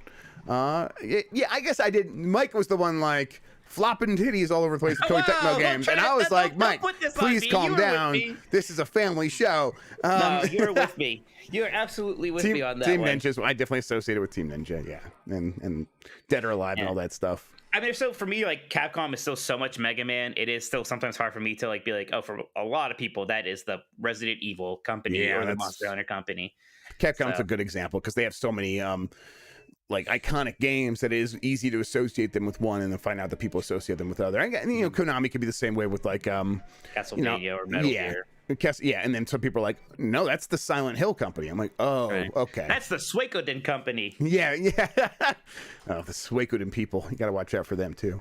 From Delta Prime 84, I've noticed EA games with the licensed soundtracks or cars seem to stay up on Origin and other digital stores for decades. Do you know if EA is just willing to spend more upfront for longer contracts, or are they good at renegotiating? If you don't know, could you look into this? I'm rather curious. I think what happens is they have that like EA Tracks group that is really good at getting those negotiations in place, and they like promise like a big part of it is like if you're in an EA sports game specifically, you're gonna get a lot of exposure, and it's like you're gonna get it's gonna be like a wide audience, and I bet they have like a lot of good data to show that those songs sell better if you're in an EA game or something like that. So I just think they're better at negotiating. All right, got a couple here from Dangerman Leet / Warren Tarbier. All right. Is it likely that Starfield, Fallout, and Elder Scrolls will be longer than a decade installments? Like optimistically, Elder Scrolls 6 2026, and then Elder Scrolls 7 2038, Fallout 5 in 2030, Starfield 2 in 2034. I feel Bethesda Game Studios has to face a reality a bit and have to give one of them away, probably Fallout, because it isn't their baby in a sense anyways. Yeah, they either have to do that, or they have to be pretty good about letting other people make games in all these franchises while like in between, right? So somebody might make like a new Vegas either remake or a game in that style, and maybe Bethesda will still be like, yeah, okay, but we are still going to make our Fallout game, and when we're making the Fallout game, maybe then that company can do something like remake Morrowind or do something like that. But either that, or they just have to become a two game studio that works on Starfield and Elder Scrolls and just completely gives Fallout to somebody else or spins off a Fallout team, right? Mm-hmm. It would make sense to me. Another one from Danger Man here. I wonder how next year's PC graphics cards are going to play out, since the rumors are crazy performance-wise and power usage-wise. And then in parentheses, mostly because Jensen's ego demands that the top-end RTX 40 should not be behind the likely more efficient RDNA 3 top-end, so 2X ain't good enough for him. I wonder if anyone really justifies the performance for the power consumption. I mean, 4K super ultra-wide Samsung Neo C9 needs virtual voice. Well, it needs more power. Oh, yeah, needs more power to drive it or whatever. NVIDIA is not going to want to lose that battle. NVIDIA also is working very hard on improving their efficiency. But yeah, like anytime AMD comes up with rumors of like, we are going to have the most powerful card and it's going to be twice as more powerful than the 3080 Ti or whatever, NVIDIA pulls out all the stops. And if that means more power consumption, they're going to use more power consumption. And most people aren't going to care. Most people don't look at their electricity bill on that minute of a level. So, you know, if a processor is less energy efficient, if it's getting them more frames, usually they're going to be okay with it. This is like similar with what's happening with Intel and AMD right now. Yeah, the AMD chips tend to be, they use less power, but the new Intel chip is so much faster that it almost justifies that power usage. And I think that's the route NVIDIA is going to try to go. All right, another one from Delta Prime. So where is the Steam version of the GTA trilogy? I don't know. Did it not come out?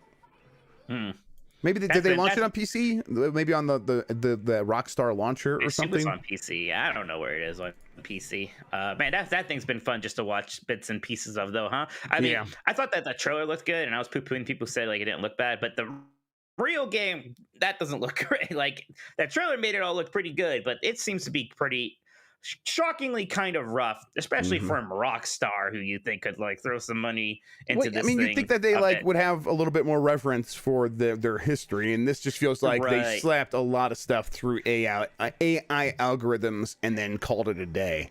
Yes, it is. It's shocking that Activision Blizzard gave much more reverence to Spyro than Google in Rockstar chat says it's on the Rockstar launcher and now got pulled off from sale. And the Rockstar servers have been down for 24 hours. Apparently it went down and the cracked version hit the web before the launcher came back, says AJ Minotti. Wow. What is going on with this thing? This thing's a hot mess. Okay. It's a hot mess. I remember when I was like, oh, I hope it's 60 frames per second on the Switch. I don't think it's. I hear it's having frame rate issues on like. I hear it's like not even 30 frames per second. Like, it's. Come on. That's really bad. I'm gonna wait a few patches for this thing. I can tell you that. Yeah, I'll try it and I'll see for myself how bad it is. But then you have to really play it. There's that one screenshot, which like it's like where you can like see where like the AI tried to like translate low texture like signs and stuff, and it's just like there's like a typo per word. It's incredible. Instead of air guitars, it was AR guitars. It really was really bad, and it was like missing punctuation stuff. It was. It's like a little embarrassing. Like, this is somewhat high profile, right? Like, I mean, it's a big deal. It's a big deal. Big games, so, and they just kind of threw it out there. Guess they needed to have they needed an extra fall release. Huh? Have you guys seen the rain in San Andreas? Because holy moly, no, I haven't seen it. That is especially rough. Like, the rain it doesn't like fall down on it doesn't fall down like in the real world. It looks like it's just like a rain plane, like a layer in front of the camera. But then also, like, if you're looking at water, then like that cuts off. It's rough. It's really embarrassingly rough. Wow. All right. From Turbo Sean, happy Friday, Jeff, the reigning king of Mario Kart Grubb. Thank you, Turbo Sean, for bowing. And Mike Daikatana Frog Slayer Minotti. First, thanks to Sean, by the way, real quick, because he was the one who like stuck with me during the stream like really late into in the hours there. Sean started with me too. Like, Sean was there the whole time. That was the Daikatana bits there. So yes, thank you, Turbo. Yeah, that was a good time. Turbo Sean was one of my main nemesis during Mario Kart, him and Nintendo Bro, and barely pulled out the win in that second tournament. First, congrats on the super successful Extra Life streams last weekend. It was a blast hanging out and playing games with everyone, and it's incredible that the community came together to raise over $3,400 for children's hospitals. Thank you. Yeah, we really appreciate that. Now, my question for the week. I think we all know to keep our expectations in check for the Xbox anniversary event on Monday, but let's cut loose for just a second. Keeping to the confines of no new game announcements, what's a pie in the sky, unrealistic mini bombshell announcement or appearance that would make you really happy? That's assuming, of course, that Jeff doesn't know the entire presentation by heart this time. I don't. This question gets read, P.S. Uvula, it's the dingly thing in Mout. That's an Extra Life reference there. We need to post those videos. I kind of want to make like a highlight reel, but that sounds like a lot of work. But man, it would be entertaining. It would be fun. Yeah, if people want to like help out, maybe we can enlist the help of the community in the Discord and say, hey, go pick your favorite clips and stuff, and and then I can put it together. I don't know. I mean, I guess it's tough at this point because a lot of stuff I would want them to do. I guess the thing for me would be instead of just FPS boost, like resolution boost, if they announced like, hey, we're not just like improving the frame rate of these old games, we are running them through an AI algorithm that can basically do what happened to the Rockstar Grand Theft Auto games, but better. Like, our thing actually works and won't misspell words. I would love to see that happen, so like these games could look even better than ever before. But that's just me. What about you, Mike? Bring back the blades. Give me an optional blade UI for the Xbox Series X. That's a good one. Now, less realistically, give me a Blinks to Time Sweeper remake. I say that as somebody who's never even played Blinks to Time Sweeper, but I want it anyways. Damn it. Is it in Game Pass yet? I feel like I had to buy it because it was in Game Pass. I do want to play it. When I was reviewing the Xbox Series X and I needed like a B-roll footage, I think I bought it then. Nice. Yeah. From Canoodle, hey, Jeff, compliments are suspicious Grubb, and Mike, pro streamer Minotti, and hello chat. In the last couple of months, a lot of new Xbox projects got leaked. Did you know any specifics of the deals about the IP ownership, or is this just Xbox is publishing and funding? Kiss on your nut, XOXO. All right, well then. Kiss on your nut. Kiss on your nut. All right, I don't know what that's a reference to. I'm frightened. I don't know the specifics of the deals. I think a lot of times it breaks down to Microsoft helps secure the IP if that's required, and these days a lot of times it does let the studio keep the IP, but that's going to be different in every case, and I don't know how it breaks down for every single one of these projects. Jeff, I want to read a couple super chats here real quick because we Please. have two at the same time asking about this. Georgie asked, Jeff, quick, Halo multiplayer is on the 15th ? And the real Sephiroth says, Nate the Drake just said Halo multiplayer drops on November 15th. Do you agree? So Nate is saying that there's going to be a surprise drop for the Halo Infinite multiplayer on the 15th. Have you heard anything about this? I mean, I've heard the rumblings. I've heard, I don't know. A lot of people seem to think this is the case. I haven't looked into it too much because I've been busy with the GamesBeat Summit event and then putting together Grubb snacks. I will ask about this right now. Let's see. Right now. Right now. I'm multiplayer. Getting Sarah Bond on the phone right now. The 15th. I'm just messaging my boo, Phil Spencer. There you go. And then pick up dinner on your way home. Look, that'd be obviously a big deal, very exciting. Seems a little weird though, right? Like, no, to me this seems like the right thing. This seems like the exact right thing. Where Halo Infinite multiplayer launches in beta, the final beta on November 15th, that runs up until the release of the single player campaign, and then on that day the multiplayer goes 1.0 and they add a few other things. This seems like the exact right move because it's a free to play multiplayer. They could release it at any time and it would just be like, poor Battlefield.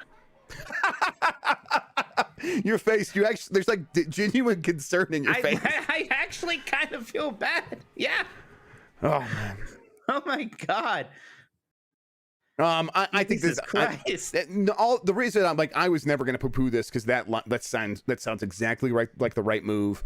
At that point, you get to say that Halo multiplayer is available on the 20th anniversary of Halo's release. It makes so much sense. I guess it does make some sense, huh? Yeah. So I've asked. We'll see. I'll see if I get anything. But I would say, hey, let's believe it. Why not? What's the worst that can happen? We're gonna have to wait a few more weeks after that. Let's believe it.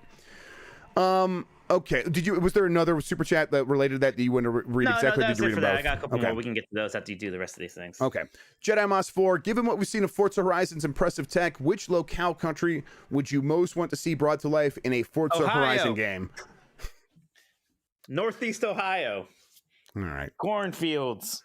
I kind of want like almost all of America a little bit. They don't have to do the crew. But I would like to see like Alaska and northern Canada and stuff in that sort of region. So when I did like this tour of Canada, like saw a bunch of different game studios across the country years back. That's right. I forgot you did that. Yeah, it was weird. But it's weird that they did that. It was like sponsored by the Canadian government, but it was a lot of fun. But Montreal was gorgeous. We went to Montreal City because it's like it looks like Europe, but it's in North America, so it's pretty bizarre. But it's also still distinctly Canadian. I think Montreal would be. That'd be cool. An interesting thing. I think, Japan also obviously would be very exciting and fun. Yeah. Japan would make a lot of sense. Is the one I probably expect the most. And in case anyone was wondering, yes, this is why Mike is so biased towards Canada, because Canada paid for his travel once. That's right. You can't trust games journalists. Yeah. That's right. Well, game journalists get perks sometimes, just like every other job in the world. So we're evil. Yes. I'll tell you one thing I'm done, Jeff. I'm done like self-flagellating myself about that stuff, like apologizing. I get a free game and now I have to do work. Right. Oh, big deal. Yeah, somebody sends me a Shimigami Tensei mask in the mail, and I have to like beg, like I didn't touch it, I swear. Right. It's like, trust me, the people who hate us are gonna hate us. I don't need to try to appease them. Even if you were like lived by some weird letter of their specific law, they'd still find a reason to hate us. So remember the one time we were in line for the Xbox preview event at E3.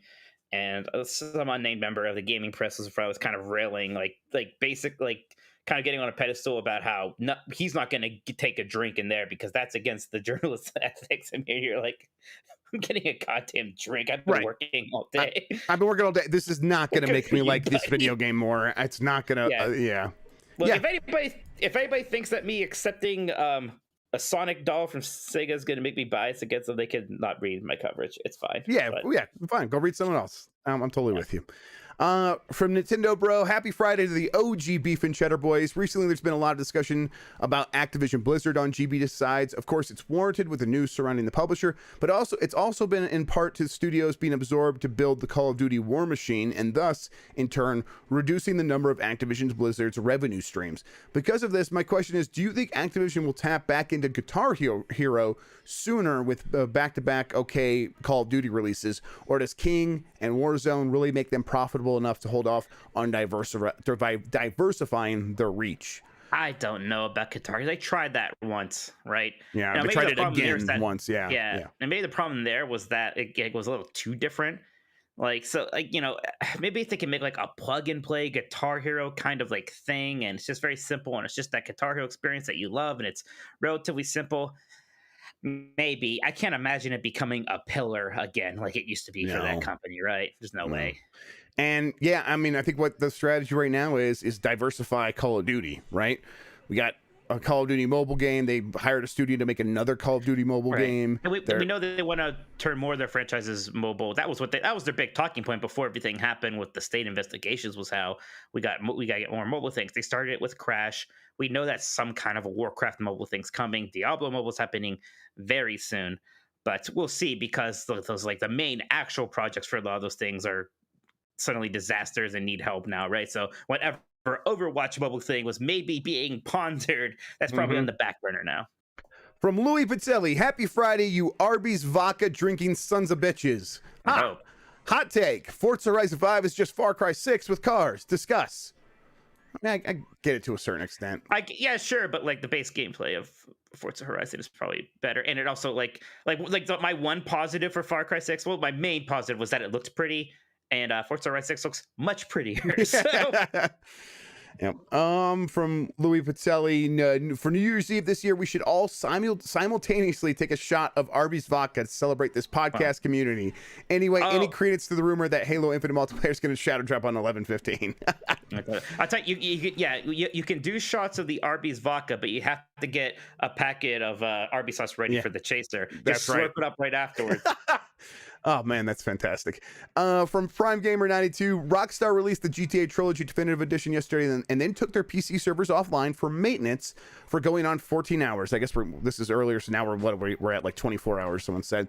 Not only does this keep me from playing the trilogy, but I can't play any of the Rockstar games I own on PC. They also seem to have removed the PC version of the GTA Trilogy Definitive Edition from their online store entirely. What is going on with Rockstar? Why does this whole situation feel like Cyberpunk all over again? And I'm either going to have to jump through hoops to get a refund or wait a year for a minimal update and fixes. Because it just, I mean, I don't know. I don't want to like cast a wide net at the possibility. It just feels like I hate the word, but it feels lazy, right? It just feels like they try to make a cash grab. How do people not learn the lesson about this already from specifically like Warcraft 3 Reforged, right? Well, do you think Rockstar, does that seem like the kind of company that learns lessons from other people? I think they just do their own thing. I think you're right. Yeah, it's bizarre. Like I'm guessing that they're all shocked by this. I mean, I understand that they didn't get the A team on this, but man, I don't think they even got the B. It sounds like it was the same people who just did the mobile ports, is my understanding. And it's like, well, what makes them the team to like remaster these beloved games in something? I wonder if they didn't realize that this was a big deal for some reason. Yeah, maybe is that like what maybe happened? They're like Jim Ryan. They're like, these are old. Who cares? Yeah, right. Yeah, almost like. I don't know. Yeah, I work on GTA Online. I'm not going to work on some old game. It's like, well, okay, first of all, GTA Online, also an old game, but whatever. Yeah, right. All right, from Chuck Charles, happy Friday, gents. In the spirit of Forza Week, do you have a go-to car in racing games or a favorite car in general? In the first few hours of Forza, I got a Porsche and was very happy, man, as they are my favorite. I like cars that feel good to drive, and that can be different in every game. In Forza Horizon 5 so far, it is I believe it's a 4-wheel drive Porsche that I've really loved. And then that, I think one of the supercars I got with the special edition that Microsoft sent me. I can't remember the brand, though. How about you, Mike? Yeah, no, not really. Again, I'm not much of a card guy, so I just kind of jump around a bit and look at what the rating says. And you need different cards for so many different things in this game. Anyways, there's a few I'll maybe stick to. Like I got a warthog like from Halo in one of the lottery pools. So whenever I'm like going around off road, like looking for the sheds, I get in that for fun. Yeah, that's Because that's why cool. not? Yeah.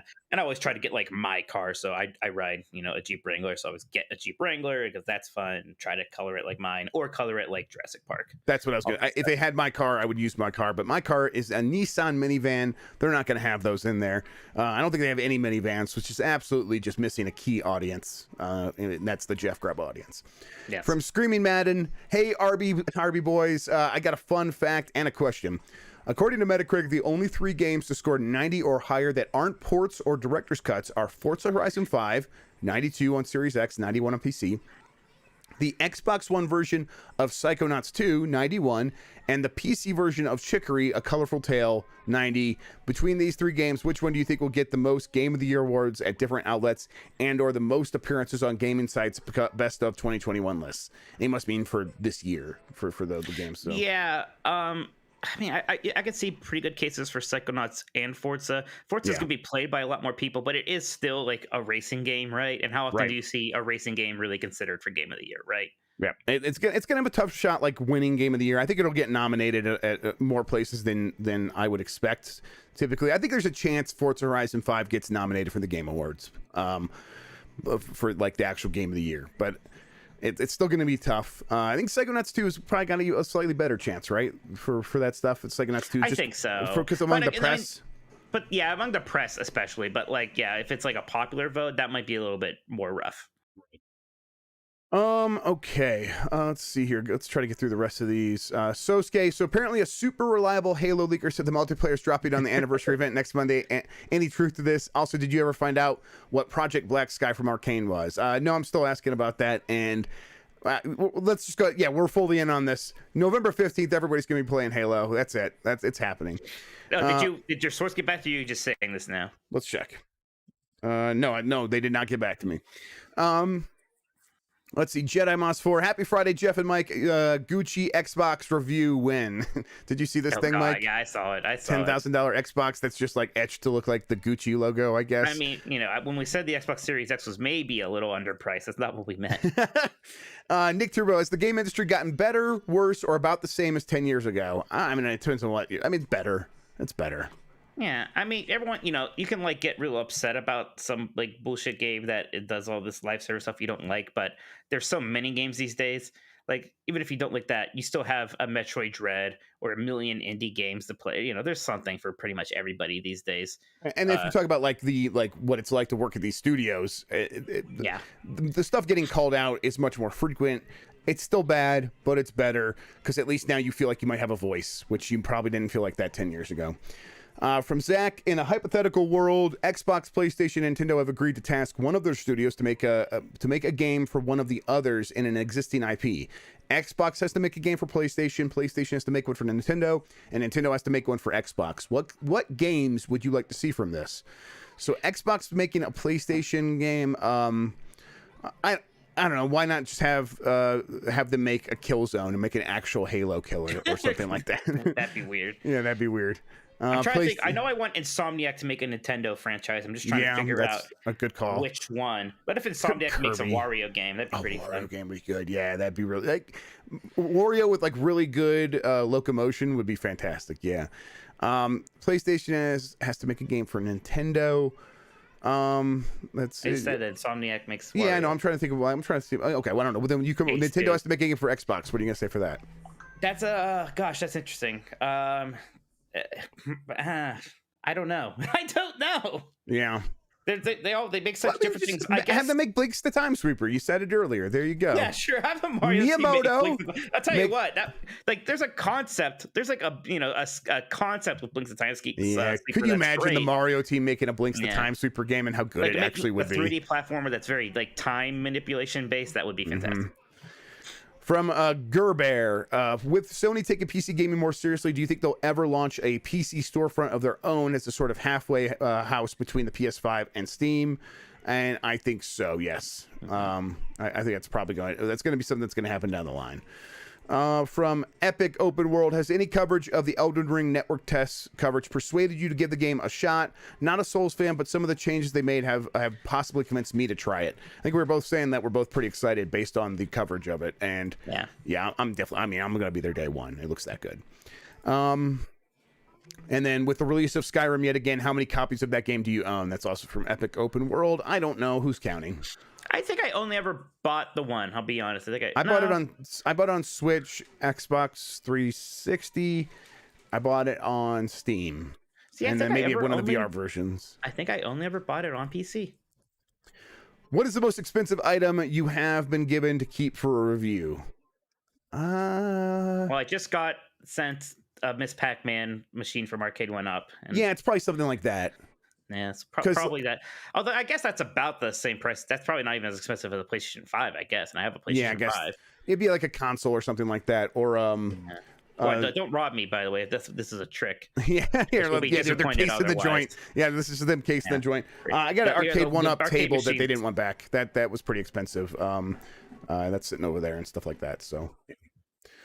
From Colnap, how chaotic is Black Friday going to be this year? I think it's going to be chaotic because by then people are going to realize it's too late, and if they were trying to get something specific, they missed out. There's going to be people who just don't understand that they won't be able to go to a store on December 15th. It's going to be like Jingle All the Way. Right? It's going to be like Jingle All the Way for like so many different products. Yes. Yeah, like a parent's going to wake up like the one thing they want is a PlayStation 5. I'm going to go to the store and buy him one.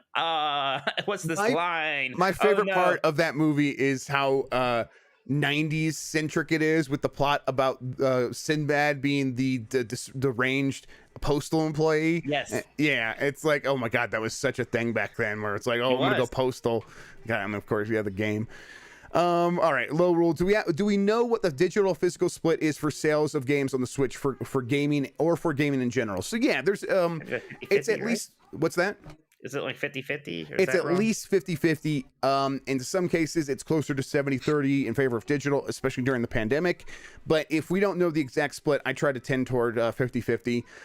And on Switch, I think it leans closer to 50-50 than 70-30. On the other platforms, it can often be 70-30 digital to physical. So see, that's kind of, the rule of thumb is 50-50. I remember when I started writing about this at the beginning of Xbox One and PlayStation 4 when it was coming out. I remember like, digital accounts for 20% of sales now, and it's going up to 30 now, like early in this generation, and then it immediately like went up to 50-50, and it hasn't looked back ever since. From Lausian, with Sony cutting PS5 production, will they extend the cross-gen period, like pivoting and making Spider-Man 2 cross-gen?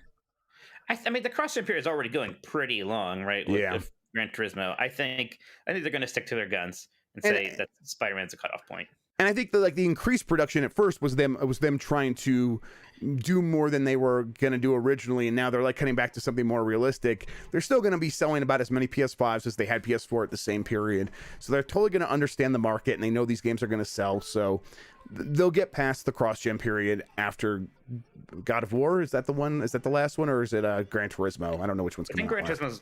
I forget which one of those is last. You're right. I can't remember which one's coming out first now.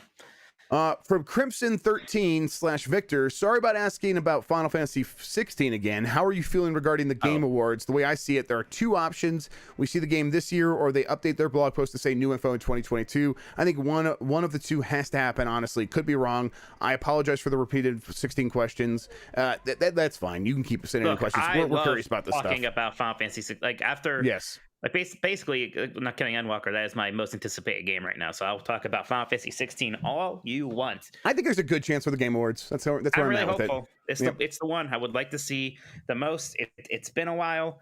I think people are really interested to see. And look, like that team, a lot of that team also works on Final Fantasy 14, and they've clearly been busy there, and they had to delay Endwalker a bit, right? So things are probably hectic for them. But yeah, I think we should at least get a trailer of some kind. I don't know if it's going to be a very substantial one. I don't know if we're going to get a release date, but I think we could see something.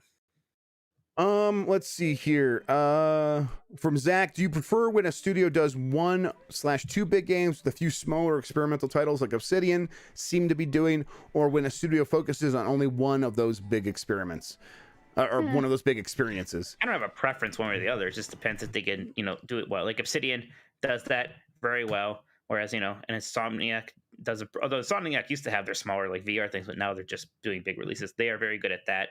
Naughty Dog, same way, right? Like they make, one big game every year. But so yeah, it just depends on the quality of what they come out with. Like Double Fine was a good example of that now, and I wonder if that's still going to be how they are, because they were studio did a lot more things, and they would have like maybe one big one like a Psychonauts 2, and for a while it was like only smaller things. I wonder what their direction is going to be going forward. All right, from Jeremy G. This one's for Mike, and I'm washing my hands of it immediately. Whoa! Oh no. For Mike, F/M/K,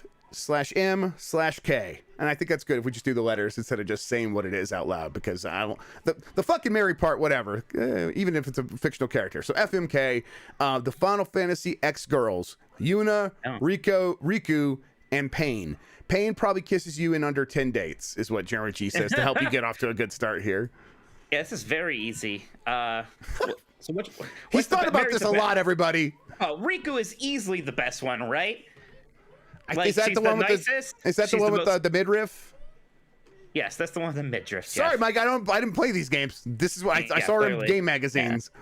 But yeah, she's the most attractive one with the best personality. So yes, Riku's the best. Pain is like, I don't know. There's something, there's something there. It's a bit of it's the same thing why everybody's obsessed with Raven from Teen Titans, right? She has a bit of that Raven thing. There's a little bit of that, not emo, but a little bit there. Oh, like the cold shoulder thing. Yeah, okay, yeah. Yeah. There's like that distance that's like, ooh, yeah. Then Yuna sucks. Yuna is very bland and boring. Even when they tried to brighten up her whole character in X2, still wasn't feeling it. Makes me sleep listening to her talk. From Nick Turbo, Jeff, give me a PC or a laptop. JK, No. I'm looking to get a gaming laptop next year. What should I look for when picking one? Yeah, if you're wait until next year, wait until the new Intel ones come out, and then we'll know, and then look side by side, because the Intel ones should be much more energy efficient, and then should be very good with those E-cores. But if you go AMD, that would be a great option too. I would just say wait until then. Wait until you get the 12th gen Intel as an option, and then look between that and the AMD option. And if you go at that point, go either way, you're probably going to be fine. Jeff, I want you. I'm sorry, Jeff. Go ahead. I'm not listening to you because you're talking about video cards, but I shouldn't interrupt you anyway. Yeah, no, I get it. I would just say, and then at that point, try to get like a RTX 3060 as a minimum. I think if you do that, you'll be fine. Let's end this Mandalorian poll, which you lost horribly. 74% think the Mandalorian's a good character. Let's do the Final Fantasy X 2 girls poll. Okay, yeah. All right. Because I feel like Riku is so obviously the best. I just have to know. And it's Riku with 2 Ks. Okay. Who is the best Final Fantasy X character, woman? Thank you. Okay, so I'm gonna start with Yuna. Too, but that's okay. Yes. And then I'm gonna put Riku right in the middle with 2 Ks. And then right. Pain. Yeah, Paine, I believe. I never beat 10-2. I should do that. I should get that on Switch. Paine, like major pain. Right, okay. Mm-hmm. All right. That's my point of reference for Pain. I feel like this has got to be a pretty easy. Look, don't let this sway you, but I mean, come on, really? Like what? Are you trying to impress your mom and you're gonna date Yuna? Like, come on, who cares? All right, hang on. I gotta look up pictures of. Is this? Should I have safe search on? Let's see, Riku. No, it's fine. There's tons of pictures of the three of them together. Pain. Yeah, you could judge them based on their appearances. Just look for Final Fantasy X-2. What else would I do, Mike? I guess I don't know which one's which. FF10-2. Oh, Yuna's the main one. Okay. Yeah. And you said she's bad? Yeah, she's boring. She does seem boring just by looking at her. I mean, she's basically a priest. She's like a priestess. Yeah. She's boring. Yeah. Hey, Mike, I'm looking at her. She would make you wait 10 dates before kissing.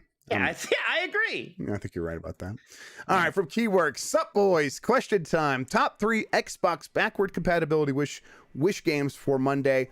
I want Jet Set Radio Future, Hulk Ultimate Destruction, and Simpsons Hit and Run. Those are all excellent choices. Very good choices. Yeah. Gosh, is Crimson Skies one of them already? It is, isn't it? Crimson Right? Skies got it, yeah, recently, yes. So yeah, so Crimson Skies is already there. I think the Blinks games are already there. So I mean, those that sounds like a yes, pretty two good list right guns, there. Really. two. Sorry, no Yeah. one mentions Lulu. Is Lulu? Never mind. I'm not gonna say what I was gonna Lulu. say. So Lulu is a party member in 10, but not 10-2. To be clear, Lulu is better than Yuna for sure. Pain maybe. I mean, look, we all know why people like Lulu. All right. Okay, yeah, that's why I was gonna stop myself because I think Yeah, I remember. we know. I remember I was like the first time I moved out and I lived in an apartment with some guys that were kind of shitty, and I remember mentioning they were shitty and like they weren't shitty in the same way I was. So I'd be like, oh Lulu, look at those, and they'd be like, Jeff, that's not a real person. That's a video game character. You can't feel that way about them. I'm like, okay, guys, chill out. Like we're just having fun here. Yeah, it's okay, everybody. All right, so let's see. Another question from Keyword. Oh wait, did we answer his question? I mean, I just kind of wanted. I just agree with his. I don't know. Like his are so good. I'm having a I hard know time. Hulk Ultimate It's- Destruction is such a good answer. I would Right, play that right now. Panzer Dragoon Orta is already in there. It's like a lot of the ones I'm thinking of really are probably there. And I think I said on a recent show how much I wanted to play Simpsons Hit and Run. So that would be fantastic. Right. That would be great. I wonder if they could make that happen. That'd be kind of a renaissance for that game. Turbo Sean says Lulu would step on you and call you pathetic. Yeah, that's good. I like that's what we're here for. And I love Jet Ride Radio Future. So that would be like the big one. If that's not Back for Compatible, like that's number one. I like how we talk about these same things in the exact same tone. Yes, yeah, she was step on us and call me the same pathetic. amount of reverence. And Jet Set Radio Future is a very solid game that I think we're gonna have a very good time with. Right. Another one from Keywork. Another question: on a scale of 1 to 10, how hype are you all from X-Men '97 on Disney Plus? I'm like, That's pretty sweet. I'm like an 8-9 because like I'm skeptical that they're gonna be able to pull it off exactly, and there's like a lot of like quirks that they need to nail. But overall, this is such a good idea. Like, Yeah, I'm probably an 8-2 just because the idea is good. I'm not going to pretend like I was the biggest fan of that X-Men cartoon show. I didn't watch it like everyone else did, but I liked it a lot. I remember I think Pizza Hut gave me a VHS tape for some reason. that sounds familiar. Yes, that sounds familiar. It was like a Pilot episode. They gave me a VHS tape. And I watched that tape. I watched the tape like that over and over of the X-Men show. I don't know if it came with Pizza Hut. Joins the X-Men, right? Like that's what happened in it. That sounds right. But, yeah, and I remember like one of the X-Men died in it. I was like, "Whoa, this is like intense." Yeah, I mean that's what that show just went place. It just did the comic book arcs, and they were so good. It is the right way to sort of reintroduce X-Men as like a big and important thing to sort of what Disney is doing.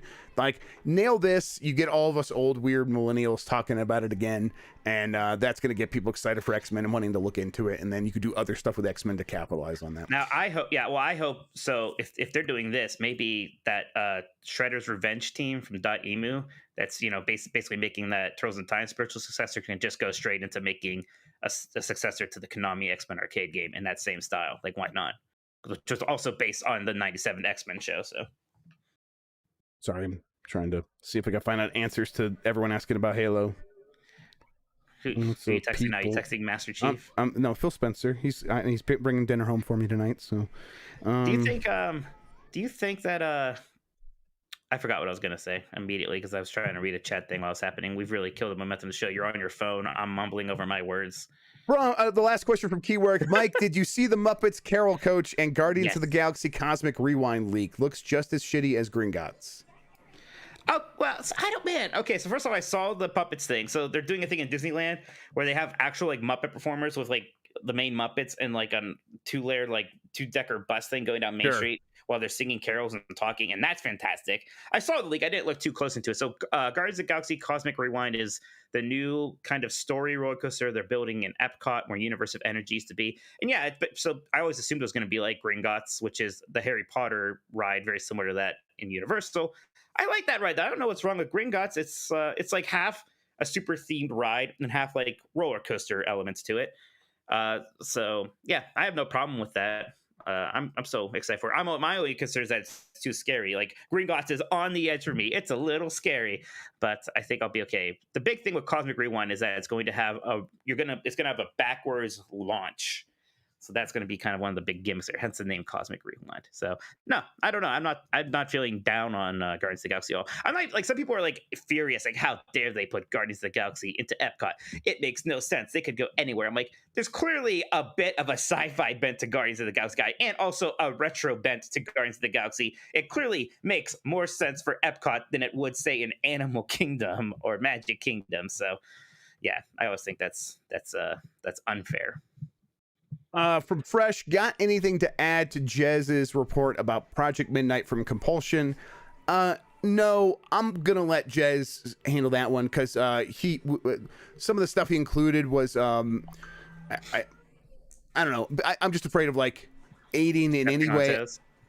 Stepping on toes and like aiding any sort of effort to out anyone as a source or anything like that. So I'm just trying to stand back from that and like let's just let that lie.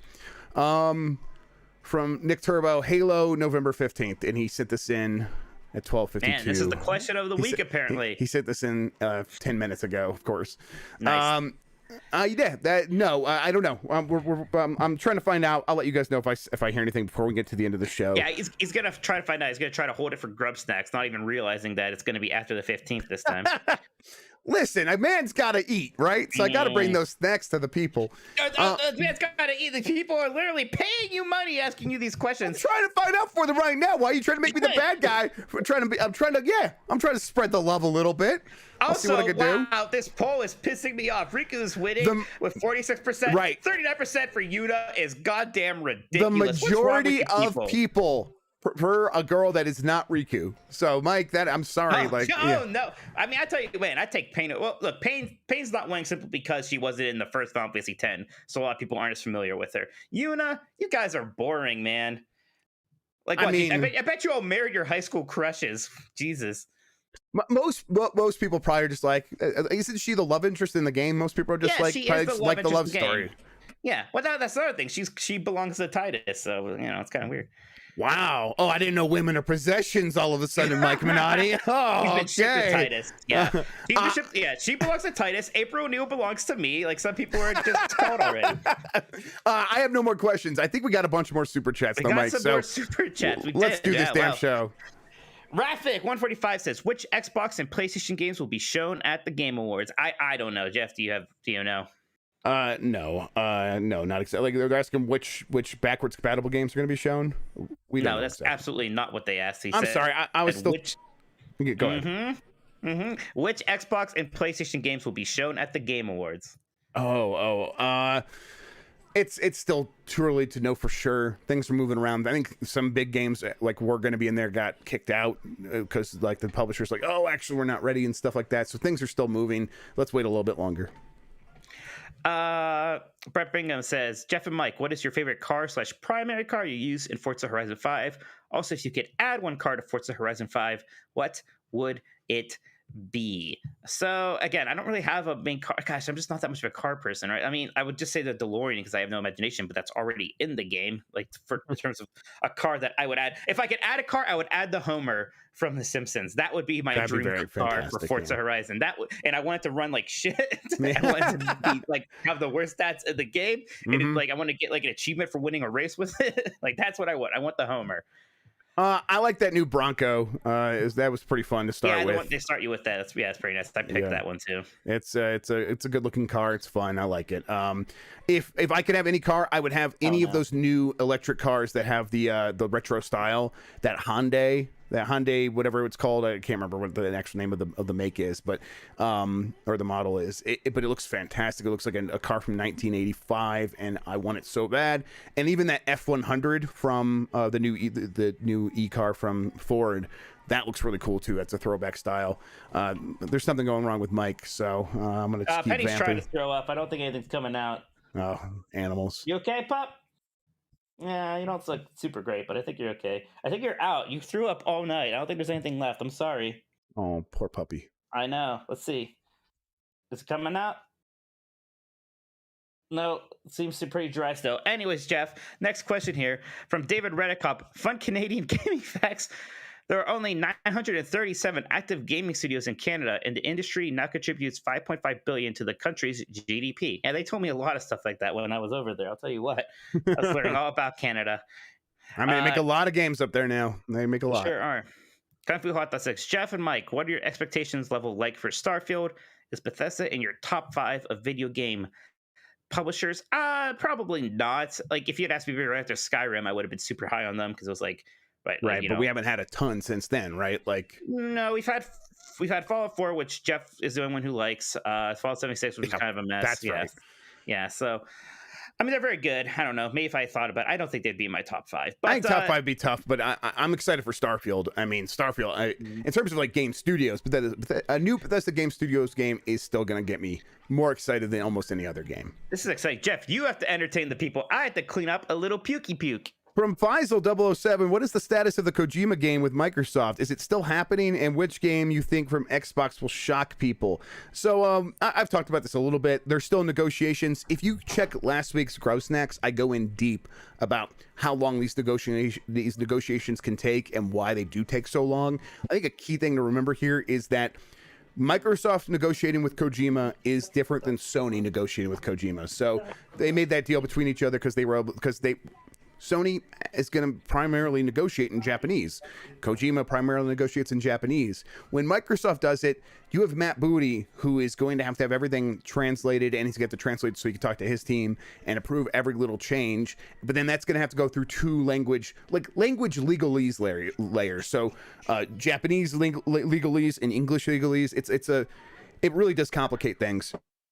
And so that is causing stuff to take a little bit longer. There's also just a million other things that they're going to take into consideration. And you have to keep in mind, like, when they write these contracts, they want to put down, like, this game is going to be this genre. It's going to look like this. It's going to happen in this perspective. And they're still kind of figuring out what that is for this project. So it's coming along. They'll probably finally sign it here before the end of the year. We probably aren't going to hear about it at the Game Awards or anything.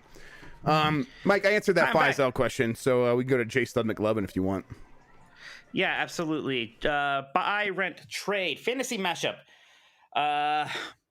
First, IP likes. Second, no. First IP plays like the second.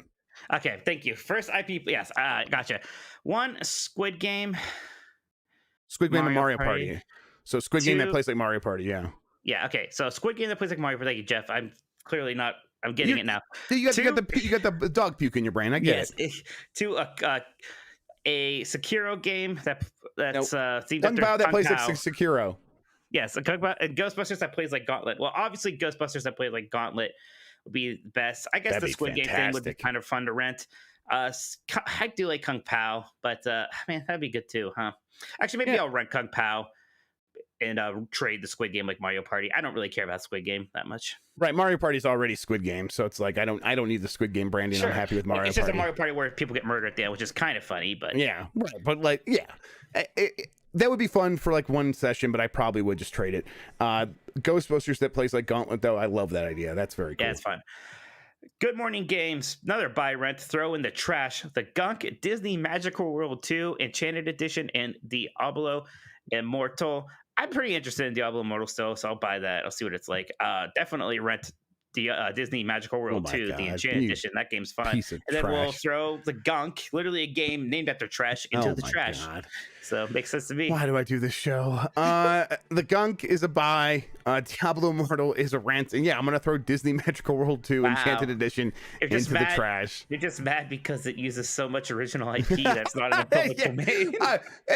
Oh my God, you shouldn't have brought it back up because you're making me mad. Like, Disney, let's build our entire lineage on public domain properties, Snow White and Cinderella, and then we will lock down public domain law. Yeah, Mike, such a worthy company to defend. The real tragedy here is that Yuta is getting close to Riku in the poll. It's 44% Riku, 41% Yuta. People are trolling me. People are probably going on Twitter like, people get in here quick. You got to vote to make Mike mad. There's absolutely no way almost half of you, I guess I would pick Yuta over Riku. Give me a break. Any more questions? Yeah, we got a couple more. Logan Jackman says, can you give any updates on what the plans are for Warner Brothers games after the merger? Anything on future DC games after Gotham Knights and Suicide Squad? Man, I'm glad I'm not making a Suicide Squad game right now. Yes. It's got to be tough to thread that needle of like, making people care and all that stuff. Oh, if someone's like, Arthur Geese is, God damn it, Jeff Grubb, what did you just do 26 minutes ago? And I have no idea what he's talking about. What did I do?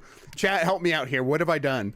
Is it because of the Halo thing again, or people saying Jeff Grubb confirms it too? You did for no reason to promise that it was happening. I was being facetious. Oh my God, I gotta remember. You literally say, I gotta be careful with what I say. Then you just decide it'd be funny to say, yeah, it's happening for sure. It is funny to me until people take it seriously, which was funny. Inevitable. Yeah. Oh Mike, I'm a very, very stupid man. All right. So I'll tell you what. If you're making the Suicide Squad game, it's a live service game, and it's a more popular, or it's a less popular IP than the Guardians of the Galaxy game, and that just underperformed, I would be nervous. I'd be nervous about the Suicide Squad game.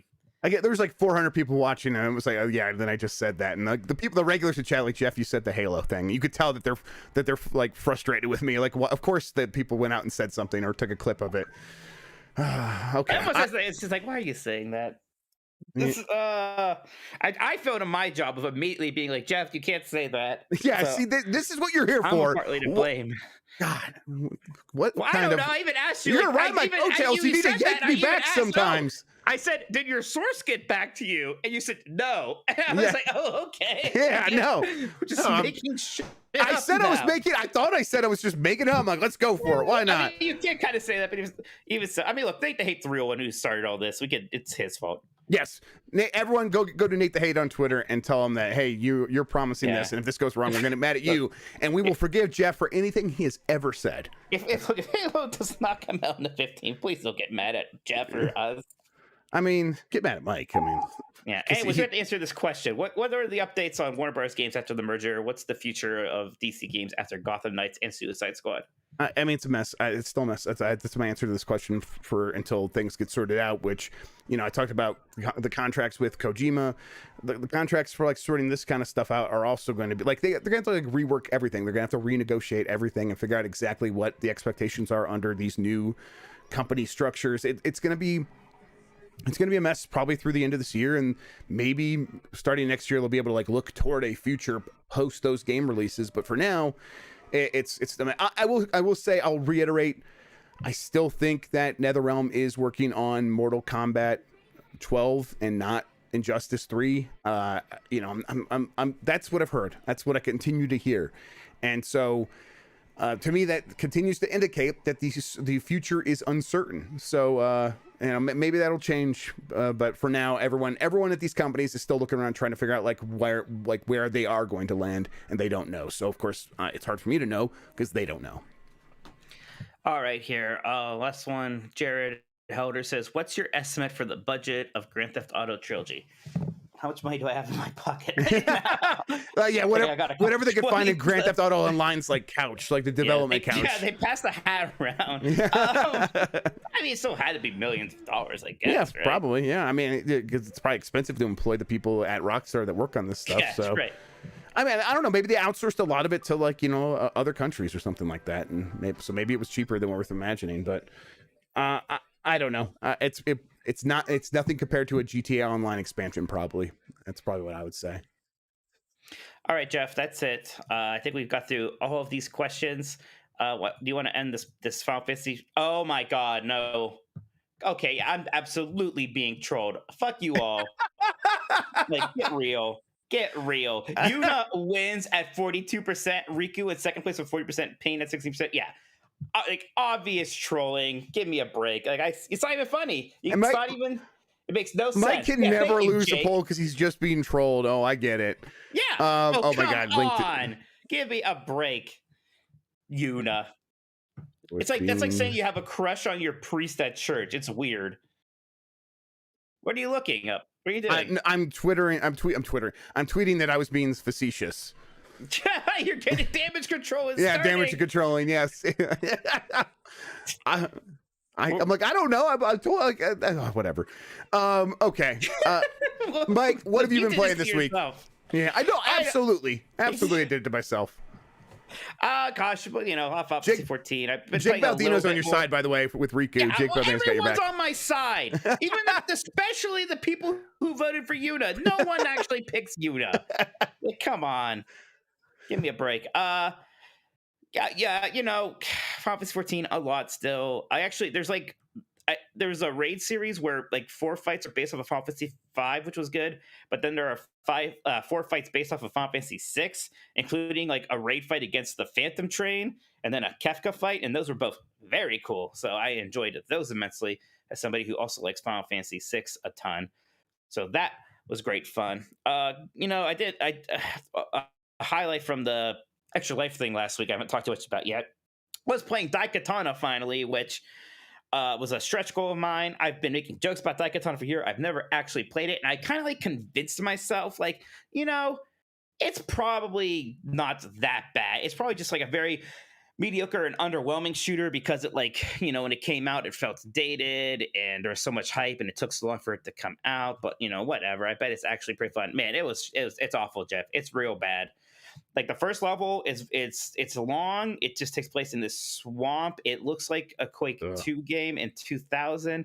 I swear to God, all the enemies are dragonflies and frogs. So they're annoying. They're really small and hard to shoot properly. The game was driving me absolutely bonkers. God. And then there's this boss fight. So you cross a bridge, then you're on this small platform with a door on one side. And if you touch the door, you just blow up. It's like, okay. And then on this incredibly small arena, you have to fight like 20 of the dragonflies in the big mama dragonfly, and you have no space to move. If you accidentally touch the door, you die. And by the way, to save in this game, you basically need the equivalent of like Resident Evil ink cartridges. Like you can't just save whenever you want to, like in most shooters. So like I had one save right before that, so I kept like having to load and do. I was doing all these tries. Finally, I kill the big dragonfly, and it drops this super armor thing, and it literally says, this will protect you or something like that. So I was like, okay, clearly now I can walk through the door, right? Because there's nothing else I see to do here. The game's like, this will protect you. And the only thing I need protecting against right now is the door. And I was so scared because the game was so bad. I'm like, somehow this door is still going to kill me. So I hesitated. Then I touched that door and blew up and died. And I had to go back and fight that goddamn boss again. That game sounds it sounds awful, and yet it makes me kind of want to play it a little bit. You talking about it this way. Yeah, you should try the first level. Yeah, I should just try the first level. I played it until I beat that first level, and it took forever. Apparently, I missed a super chat here. I'll try to find that. Oh, I did miss that. I'm sorry. You know what? I even had this. I had missed a couple here because I had it primed up. We were going to talk about it. Let's get to that right now. I feel like I always miss Erodimus's super chats about, actually, so I'm really sorry. But at least I'm here to catch it. We had another one come in. But first, Vape Thovin, which is a fun name, says, cheers to you guys as I study for a ham radio test. Good luck. All right, Erodimus says, hey, fellas, great. Says, hey, fellas, are you surprised that the top 10 play games on the PlayStation 5, only one of them is a PlayStation 5 exclusive? So Sony released a blog post talking about the top 10 PlayStation 5 games based on gameplay hours in the first year, and it is Fortnite, Call of Duty Black Ops Cold War, FIFA 21, NBA 2K21, Assassin's Creed Valhalla, Destiny 2, that's surprising, MLB The Show 21, Miles Morales, Demon's Souls, NBA 2K22. As I read that, I'm actually surprised Destiny 2 still brought in that many players for like 2021, to be honest. But I'm not surprised that Demon's Souls is the only PlayStation 5 exclusive on here. I mean, what else would there be? Returnal and Ratchet and Clank. And I think it's clear that Ratchet and Clank isn't like the biggest selling thing ever. Right. I'm a little surprised even Demon's Souls is on here, to be honest. Like, I wouldn't have been surprised if some other Call of Duty or something else was on here, but I guess there has only been one release on the new gen systems, right? So yeah, I'm not too shocked by that. And then from Hunter Smith, yo, Jeff, any truth to this Halo multiplayer shadow drop on Monday? No truth at all. I've got nothing else to say. Nothing else to say on the subject. I was unable to get any info from any sources. So, and that's where I'm going to end it. Let's just, yeah. So I am saying that maybe it's true. You tweeted, get in here to make Mike mad by voting for Yuna, you son of a bitch. Damn it, I thought I'd have a chance to delete it before the show was over. You goddamn son of a bitch. Oh my God. People don't do what I say ever. Listen, I told him I was joking. No one listened to that. You're in trouble. I got the N64 wireless controller. Zabit just sent a super chat saying, don't know what this is, just here to vote Yuna. It's a good thing we ended the poll when we did. It's a good thing we we did, Jeff. Oh man, Are you that's proud fun of stuff. yourself? Are you happy? Yes, Oh my absolutely. God. I've rarely been this happy. Yeah, don't forget, everybody thinks that your Mandalorian opinion is shit, you fucking asshole. Listen, I am fully comfortable in my Mandalorian opinion, knowing it's right and knowing that other people have bad taste, and I can be alone on my mountain in my elitist tower with the right, correct opinion. Oh, I'm sorry. I said Jeff's a piece of shit. I was being facetious. All right, I got the wireless N64 controller. It's fine. I'll play it more. We'll talk about it more on the Nintendogs. We need to end this stupid show. Is what we need to do before things are said that we can't unsay, like making jokes about Halo coming out. All right, Mike. My God. I think I'm gonna hit this, but I don't know how long it is before it plays us off. So I don't make it snappy, I guess. I need a nap. I know, me too. Well, I gotta finish washing my sheets after this because Petty puked on them. Yeah, you can find me on Twitter at Tokoto, TOLKOTO. Check out 90s Disney, my 90s Disney podcast at 90sdisney.com, and check us out on Last of the Nintendogs, recording on Tuesday. I'm Jeff Grubb on Twitter. Coming out with us on Discord, discord.gg/GameS. You can find the Patreon link there, get in the secret channels. This is the start of our holiday season. Maybe we should come back with think about like gift ideas next week or something like that. We could start talking about that. We need to maybe get some decorations back here.